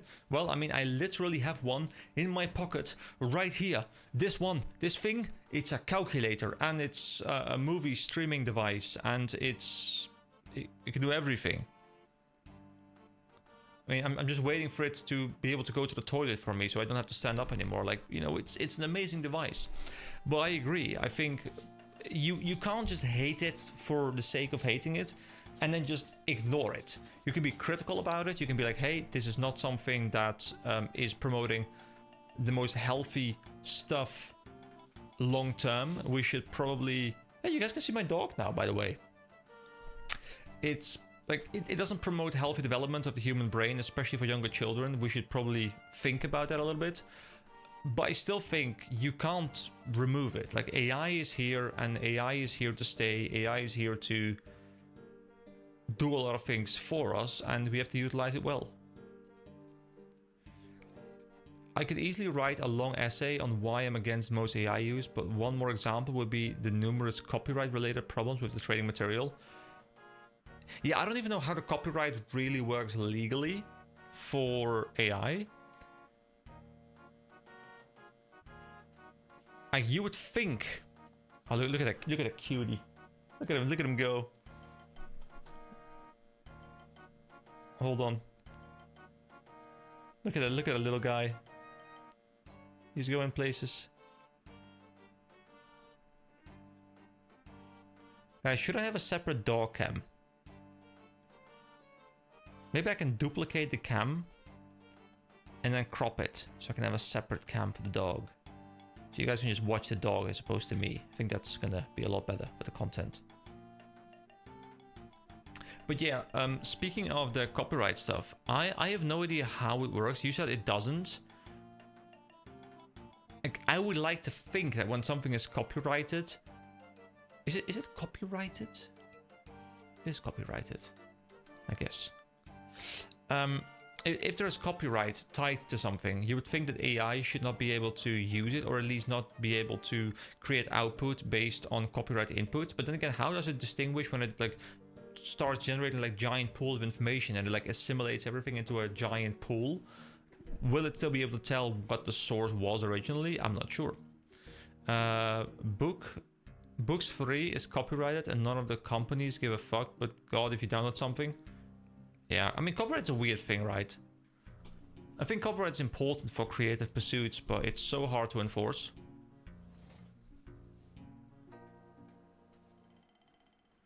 But then again, I'm not an expert on that topic, so I might be wrong.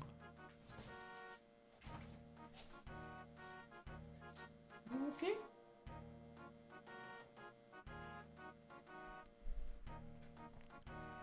Man, I did not expect tonight to go into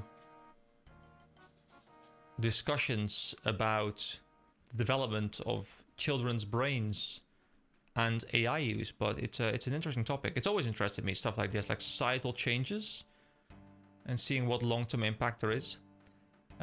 Books Free is one thing, applying most to text, but I'm also referring to things like images and videos used for training. I'm a bit on the fence about that. Humans use inspiration of copyrighted materials too, as long as it isn't too close to the copy. It isn't considered illegal.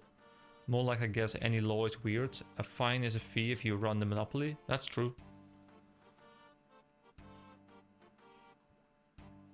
And yeah, I agree on that, Yagami. It is like where does copyright stop, and what can be copyrighted? Like if I create a video based on, and I know copyright isn't really a thing on YouTube, but let's say it was. If I created a video loosely based on a video made by someone else, like at what point is it copyright? Is it only copyright when I actually copy their voice or like copy their content? Is it copyright when I, like if I were to rewrite the entire thing, like literally keep the entire script the same, but remake the video with my own voice and my own footage, is it copyright? If I then change 10% of the words, is it copyright? I would not know. I mean, I'm expecting there to be some sort of, if it deviates like a certain amount from the original, then it's no longer copyright, but it's different per media, I guess, so it's rough. And what you said as well about the law, it's true. Like, as long as there's only fines, it just becomes a calculation, right? Like if I'm super rich and I'm driving and I want to be at a business meeting, and being at this business meeting makes me $500,000, and I know I can get a fine, and this fine is like 1K, but it's gonna make sure that I'm on time for my business meeting.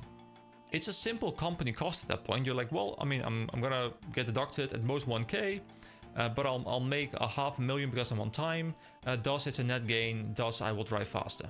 So it just becomes a company expense as opposed to a fine as it's supposed to be. And I guess they're kind of trying to fix that sometimes by having income-based fines or wealth-based fines.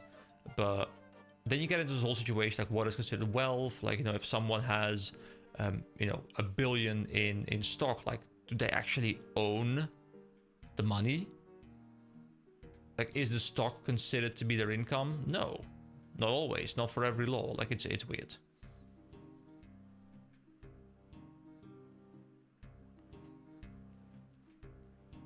Guys, I completed 69 laps already. I think I remember someone using music from an indie artist to train AI, and eventually the AI made covers popular enough the person behind it got the original artist's copyright struck. Oh, really?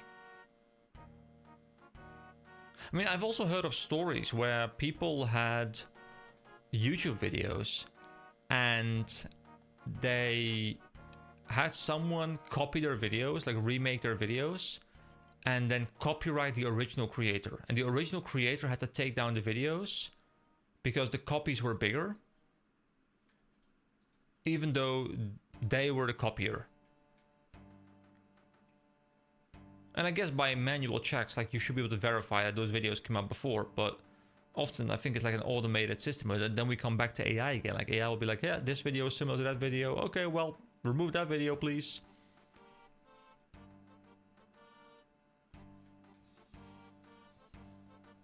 All in all, you know, I'm just of the opinion that I think AI is a wonderful tool, and I think we should not stray away from AI. I think AI is very useful, but we have to be very careful where we implement it, and we have to be very careful who gets to play with it. Like at work right now, we are embracing AI quite well. We have, so my job mostly consists of people calling me financial related questions, and I respond to them, I help them out, and I will advise them in, well, you know, insurance products, for example. And that job is very much like the job itself obviously is very much a human job. Like, you know, AI won't be able to replace that in the near future. But they're really looking at the areas where they can try and well, cut costs and become more efficient with AI. So what they're doing, for example, is whenever a call, because they're already being recorded for training purposes, as pretty much every company does, if a call comes in and, you know, the AI activates, it will create a transcript. It will create a summary for me. All I have to do is verify, yeah, that is correct, and then it will just save that summary. I can change it if I want to, and I don't have to write the summary anymore. I think that's great because it takes away the manual typing. It makes sure every summary is somewhat similar. It's complete. The information you need is in there. It's filtering information that it shouldn't say due to like data saving laws. So overall, I'm a big fan of that. But then we now have a new thing where we also have outgoing email responses being pre-written, and I can see the practical use of it. I can see why you'd want to have mails be written, and you want people to be like, hey, there's an email, we'll have like a standard response, like you can change that little thing in there and bam, go, next one. I can see that. But I really feel like if every email becomes AI written, like everything just becomes like a chain of AI into AI into AI, like at some point, aren't we just seeing like AI just like literally having conversations with one another, as opposed to us humans, and all we're doing is just confirming their messages over and over again? And I kind of like it when I'm receiving an email from a company, and I can see it's a person who wrote it. I can see there's like, you know, maybe there's like a spelling error in there, like on occasion, like a little letter that's just like been missed. Or maybe there's a, like, you know, they're writing something like, hey, you know, I saw you went on a holiday. How was the holiday? Hope you enjoyed your time. Anyway, on to the real question. You know, something like that. If there's something personal in there, I really enjoy the fact that there's still humans there. And I think we're taking that away. And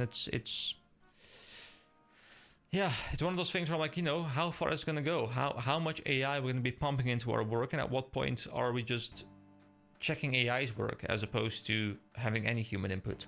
One of the few use cases I'm fine with is probably medical research. Yeah, medical research, I think just in general in research, I think it's amazing, but medical research specifically, because it uses such insanely large data sets, and it can see such like a small detail that we can't see, because like it sees so much more detail. I think it's incredible, and it's going to help us out a lot. You know, anyone who like, I think it's going to speed up the process of learning things, of like finding cures to certain diseases so much quicker, that I'm hopeful that, you know, by the time, I mean, I don't know how old you guys are exactly. I think you guys are also like the 30-ish range, as far as I'm aware, somewhere in that range. I'm hoping that by the time, you know, we are 50, we are 60, you know, we are getting into that age range where medical issues start becoming more prevalent. There's been so much progress made because of the AI surge that almost everything is fixable. And obviously, like, everything is like a big word, but like a lot of the stuff that we suffer today might be easily treatable at that point. And I think that's one of the wonders of AI. It's like we might have like a medical revolution on our hands, which is just amazing. That's similar to the case where a photo was made public domain, where it was copyrighted by someone else, and the OG photographer was struck for using the photo. Yeah, it's and I can see why it happens, because like it's sometimes a bit hard to prove. Well, level 45, there we go. Guys, this is the perfect way to train agility, by the way. Oh wow, so much unlocked. So we got the Trollheim Advanced Cliffside Scramble, Shizian Advanced course, which is interesting, the Elf Area Log Balance, Hosidius River Jump, Auburn Valley Log Balance, Proud Spire Lower Scramble, and Leaping Sturgeon. Barbarian Rod and most bait types. Requires level 70 fishing. This is barbarian fishing, I guess. Interesting. Anyway, the rooftops call to me, so let's go.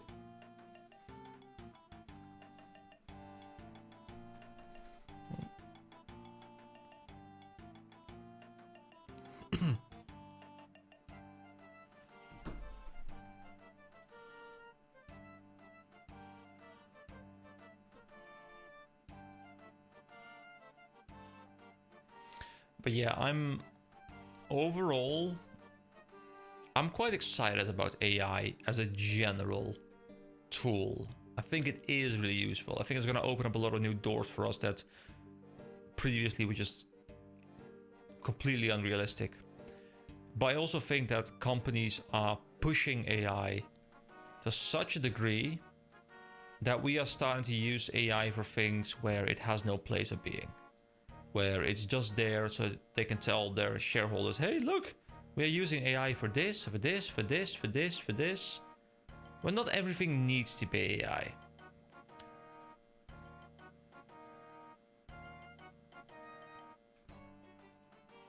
It's the same thing with the calculator thing, you know? If someone asks me, hey, what's 2 times 8? I can tell them it's 88. I don't need a calculator for that.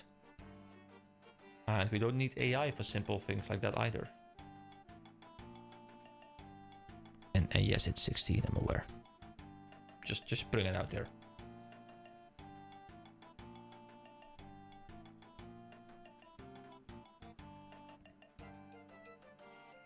Saw some people complain about its use in games. If it's used to draw graphs, I don't care.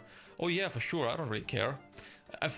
Wasn't there this whole thing about Clair Obscur? I think they had used AI for placeholder stuff. And then like some of that placeholder stuff may have still like remained in the game, or like there was some like hint in the code like referencing it or something like that. I think there was like a very, very small amount of AI usage in there that was still like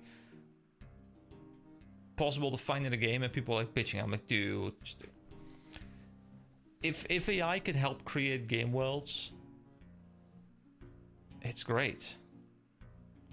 Now, if AI starts creating game worlds and we get like this really empty, void of any touch, any human touch, any emotion, you know, boring, bland worlds that are just large for the sake of being large, then yeah, by all means, boycott it. But if it's used as a tool to help people,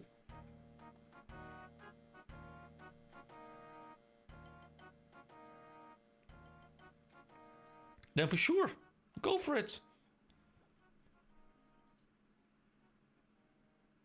Like if it means like, you know, you're playing a big MMO, you're playing RuneScape, you're playing Guild Wars 2, you're playing World of Warcraft, you're playing Final Fantasy, you're playing something of that size, and normally you have to wait a year, 2 years for a big expansion. And all of a sudden they're like, hey guys, we are using a bit of AI for this development process. It's not going to remove any of the artistic value. We'll still create the exact same end product, but it's going to help us, you know, really fine tune our process. It's going to, you know, draw things for us. It's going to make drawing easier. We still control the output, but, you know, we're just using it as a tool to speed up the process. And instead of having to wait a year, we can now drop an expansion every 6 months. I'd be like, go for it. As long as I can't tell the difference, as long as I still believe that it's like all human created, then why does it really matter? Because at that point, like, you're still getting the same output in a smaller amount of time with the same quality. If they can incorporate it without it feeling soulless, I don't think it really matters. Now, there is a different discussion to be had, of course, about, hey, I mean, they're losing jobs maybe because they're no longer having artists draw certain things, or they need less artists to create something. Yeah, that's fine, but that's a different topic.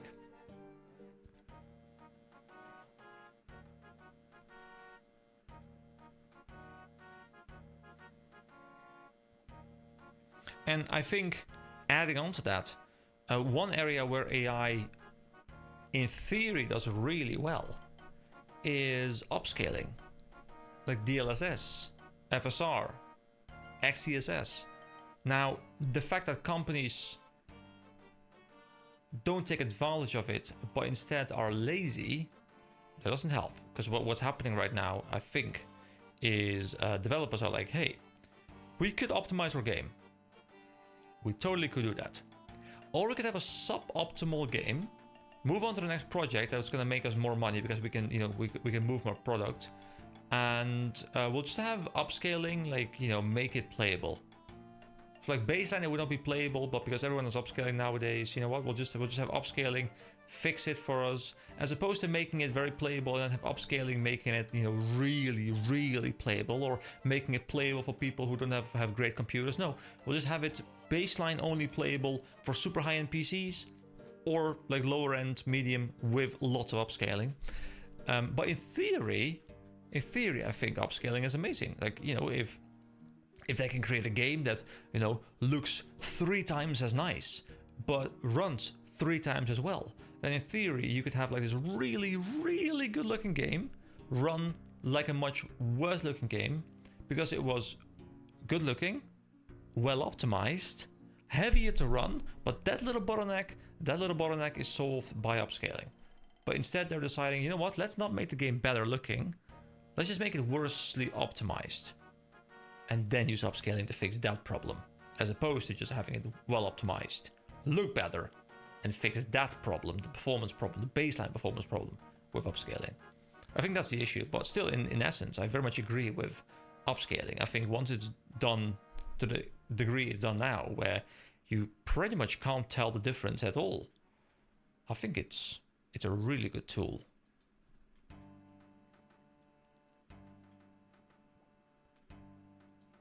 It does make graphics settings more interesting though. Oh, sorry, more complicated.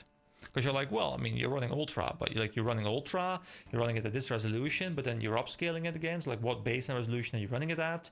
It makes benchmarking videos a lot harder. Like, I've made some benchmarking videos. Up until like a couple of years ago, I made some benchmarking videos, and it was very simple. It was just go into game, tell resolution, show settings, go in, change settings, go back in. Now it's okay, so I'm running it at Ultra, but I'm using a balanced upscaler at it's just like, my god, it's becoming much more challenging to even inform people as to what kind of settings you're running. Which, to be fair, is like a small problem nobody actually cares about, but it's there.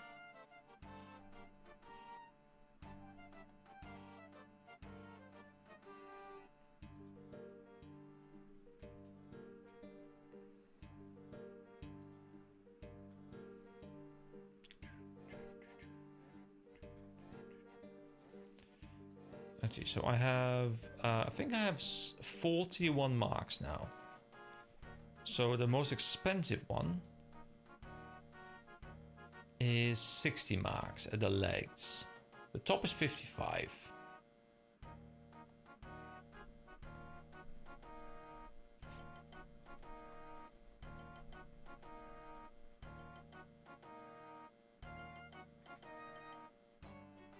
All right.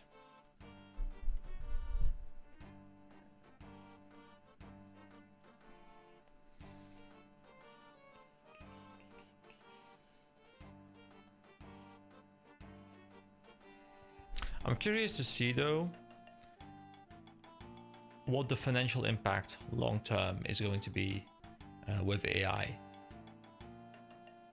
Like, we all know AI is completely blowing up positively the entire chip market from a stock point of view. It's not great for consumers, but from a stock point of view, companies are just doing really, really, really well. But I am curious to see how much of it is the bubble and how much of it is actually just true value. And while I work in finance, I'm by no means a financial expert, but I really feel it comes down to one question. Can they translate their supposed monetary value that their stock owners, shareholders believe they are? Can they translate that to similar levels of an income stream? Because I think if they can manage to create an income stream that supports the value the stock market believes they have, then there's no bubble. Then I think it's just a really, really well-selling product. But I think if you get to a point where, you know, they're supposed to be worth like X trillion amount of money, but you just like, you're like 20 years down the line, you're like, dude, we actually can't monetize this, not to the extent we want to. And we all know the monetization of all these AI tools is going to come down to a very simple ad, right? Like ChatGPT right now is free with paid options. There are no ads, I believe, as far as I'm aware. We all know within like 5 to 10 years, it'll be full of ads. Because I truly believe the business model for most of these things is have people be able to buy in cheap, have people be able to like start for free, make sure their entire user base is using them like on a daily basis, like they're like in the I lost the word, like they're like in the ecosystem, like they're in the ecosystem of using ChatGPT or Gemini or whatever.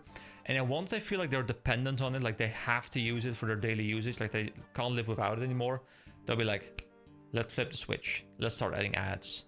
And then more and more ads will come in, and that's how they'll monetize AI, I'm pretty sure. Personally, I find it hard to believe the claims AI will just create plenty of new jobs for everyone. I mean, it's really hard to think about, because I think in the end, like, the internet created a lot more jobs than it took away. But the internet doesn't do anything automatically. Like, it doesn't do anything really without human input. Whereas AI requires less human input, but does have much more advanced results. So yeah, I'm not sure. It might take away jobs. I mean, I'm sure it'll create new jobs. I think there's like literally a job at Google or whatever that pays like 5 million a year or whatever, if not more, as like this like super good prompt creator. Like, I think prompt creator, prompt writer, good prompt writer is like the job of the future. If you're really, really good at that, you can create exactly what you want. I think you make millions. I think that's just like you make bank with that. But I'm not sure how many jobs are being removed as to how many are being added. I find it hard to believe as well. I agree with you. With chat, they're just stripping a lot of features and dumbing down the tool if you aren't paying. Oh, I think you mean, oh, with ChatGPT, yeah. Yeah, for sure.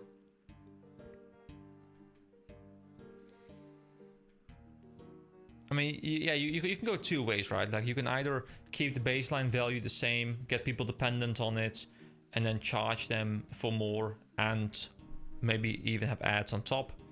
Or you can just get people into the free one, strip it of all its features, have like the baseline functionality, but like barely even functioning, and then tell people, well, you know, you're fucked, go buy the monthly paid one.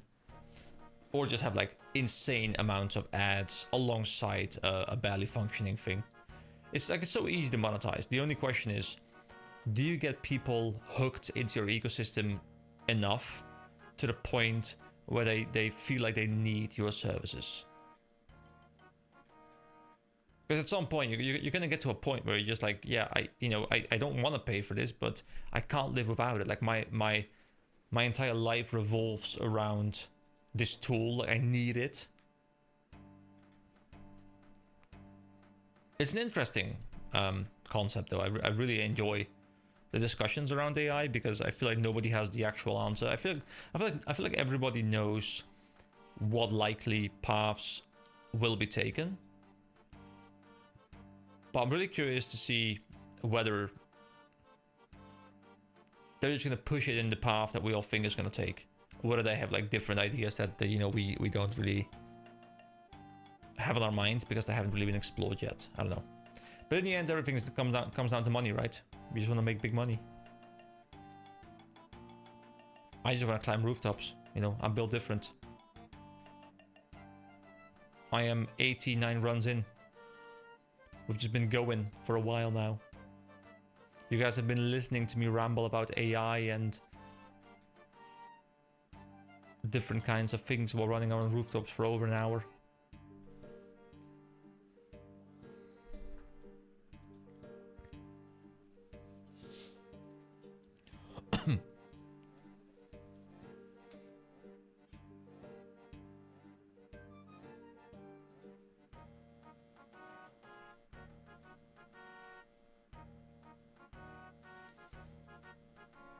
Also, Dia, I just saw that I was on your main monitor on the Discord. Thank you, I appreciate that. I'm currently at Ardougne Rooftop Course, lap 6,334 and counting. So you needed, I think you said like 720k. How much do you still need? I will give you my inspiring words. I will tell you that you You can do this. The rooftops, you know, you don't need them. They need you. 620k. See? Already 100k experience. Easy peasy in the pocket. You're getting there. It's glorious.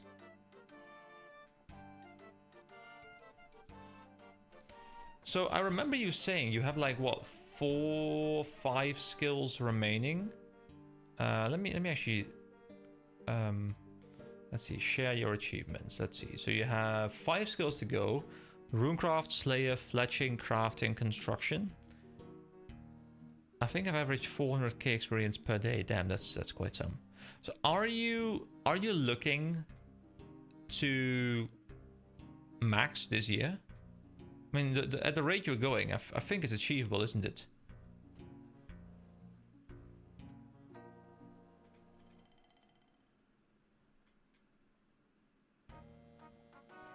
Like, based on the amount of time you're putting in, which I think is quite a lot, I think it sounds feasible to me.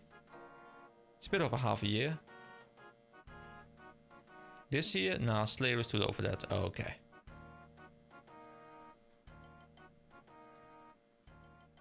I've quite enjoyed leveling Slayer up until this point. I'm level 59 almost, but then again, I guess it does slow down a lot. I've definitely noticed it with mining now. Even though I'm obviously nowhere near like the super slow levels, I've definitely noticed that, you know, once I've kind of breached 70, it does feel like it's slowing down quite significantly. And I know it's going to keep slowing down quite a lot.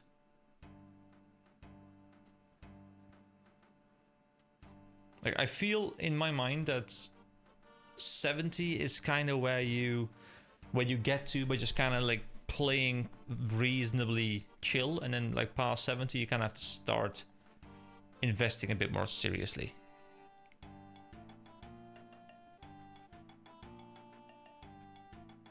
Even though I'm still like only I'm not even 10% into the skill,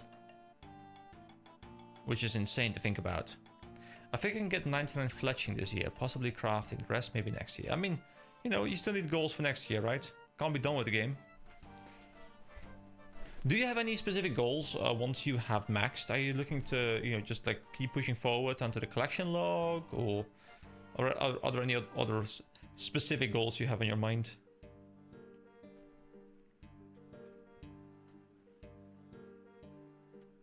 Look, a Mark of Grace. Lovely.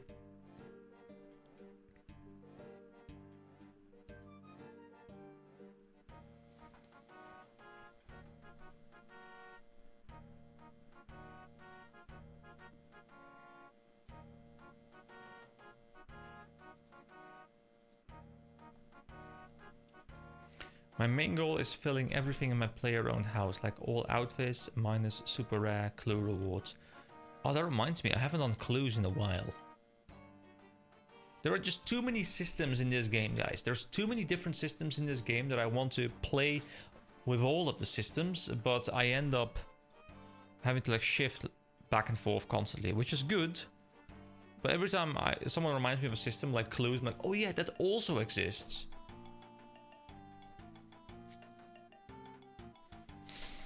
Which I should probably do a lot more, because I think there's some pretty good rewards from some of them.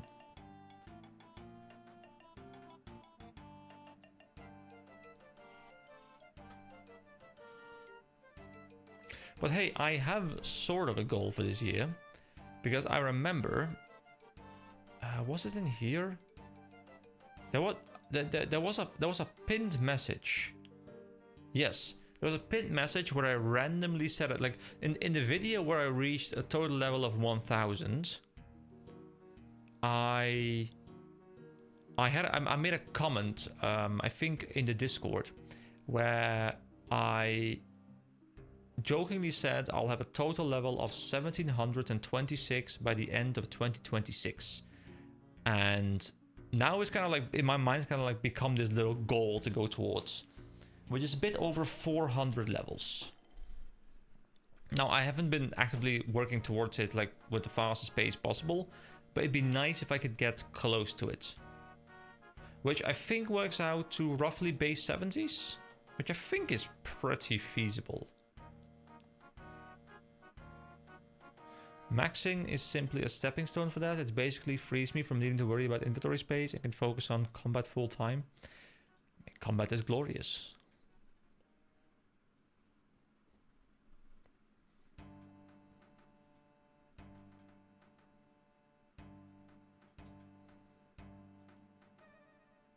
But yeah, I have a lot of easy levels to get. You know, I can probably push construction to 60 quite easily, like 50 plus at least. Like Mahogany Homes is really quick.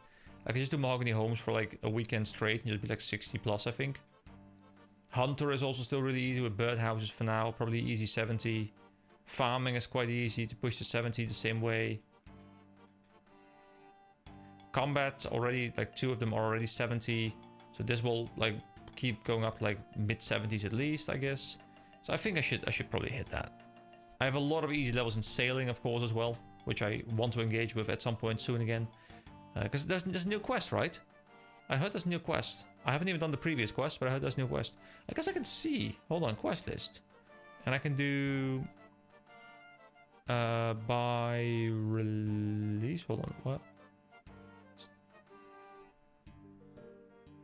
Release date. There we go. The Red Reef requires only 52 sailing as well, so it's not that insane. Cool, I'd love to do that. Getting those 420 levels. Oh yeah, it's actually 420. You're right. That's actually quite cool. Sounds perfectly possible for you. Yeah, I think so too. I think it'd be a nice goal to work towards.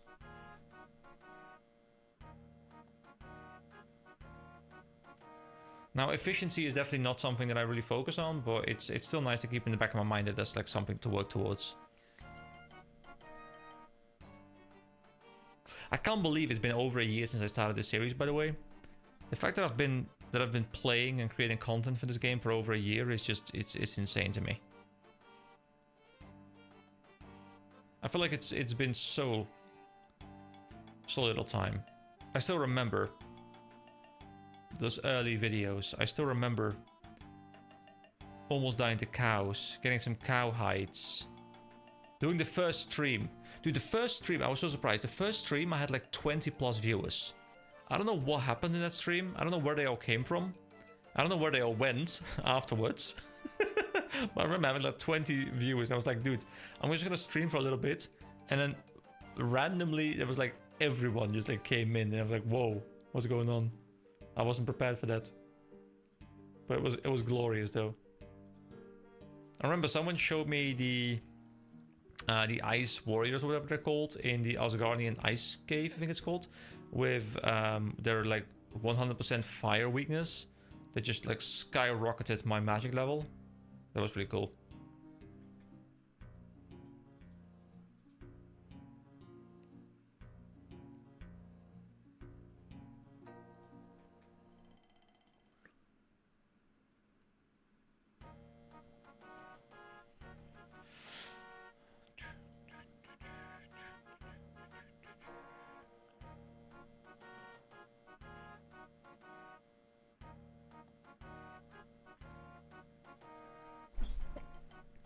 Right, so we're up to 46 marks. I think I'll probably just stick with them and just work most expensive down. So like every subsequent part becomes easier to get. I kind of like that. So we'll just go for the most expensive one first. So I'm already way over half into that one. The most expensive one is 60.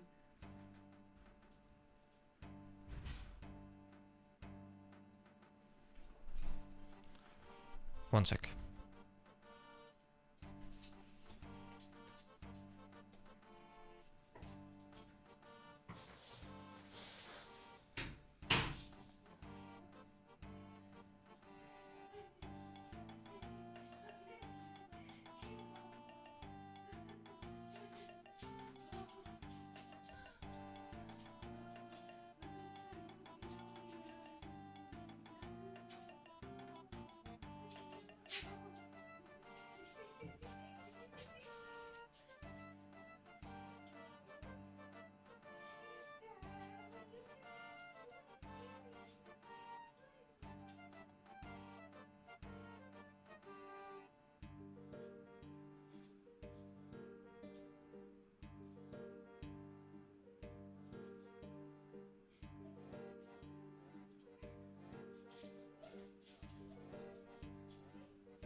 Alright guys, girlfriend's heading to bed, so I'm gonna head out myself as well, because the rooms are still a little bit echoey, so the voice transfers quickly, and I'm quite audible on the other side of the wall, so I'll have to fix that a little bit. So I'm gonna head out. Sorry for having a BRB screen here and then leaving immediately, but hey, that's what we do.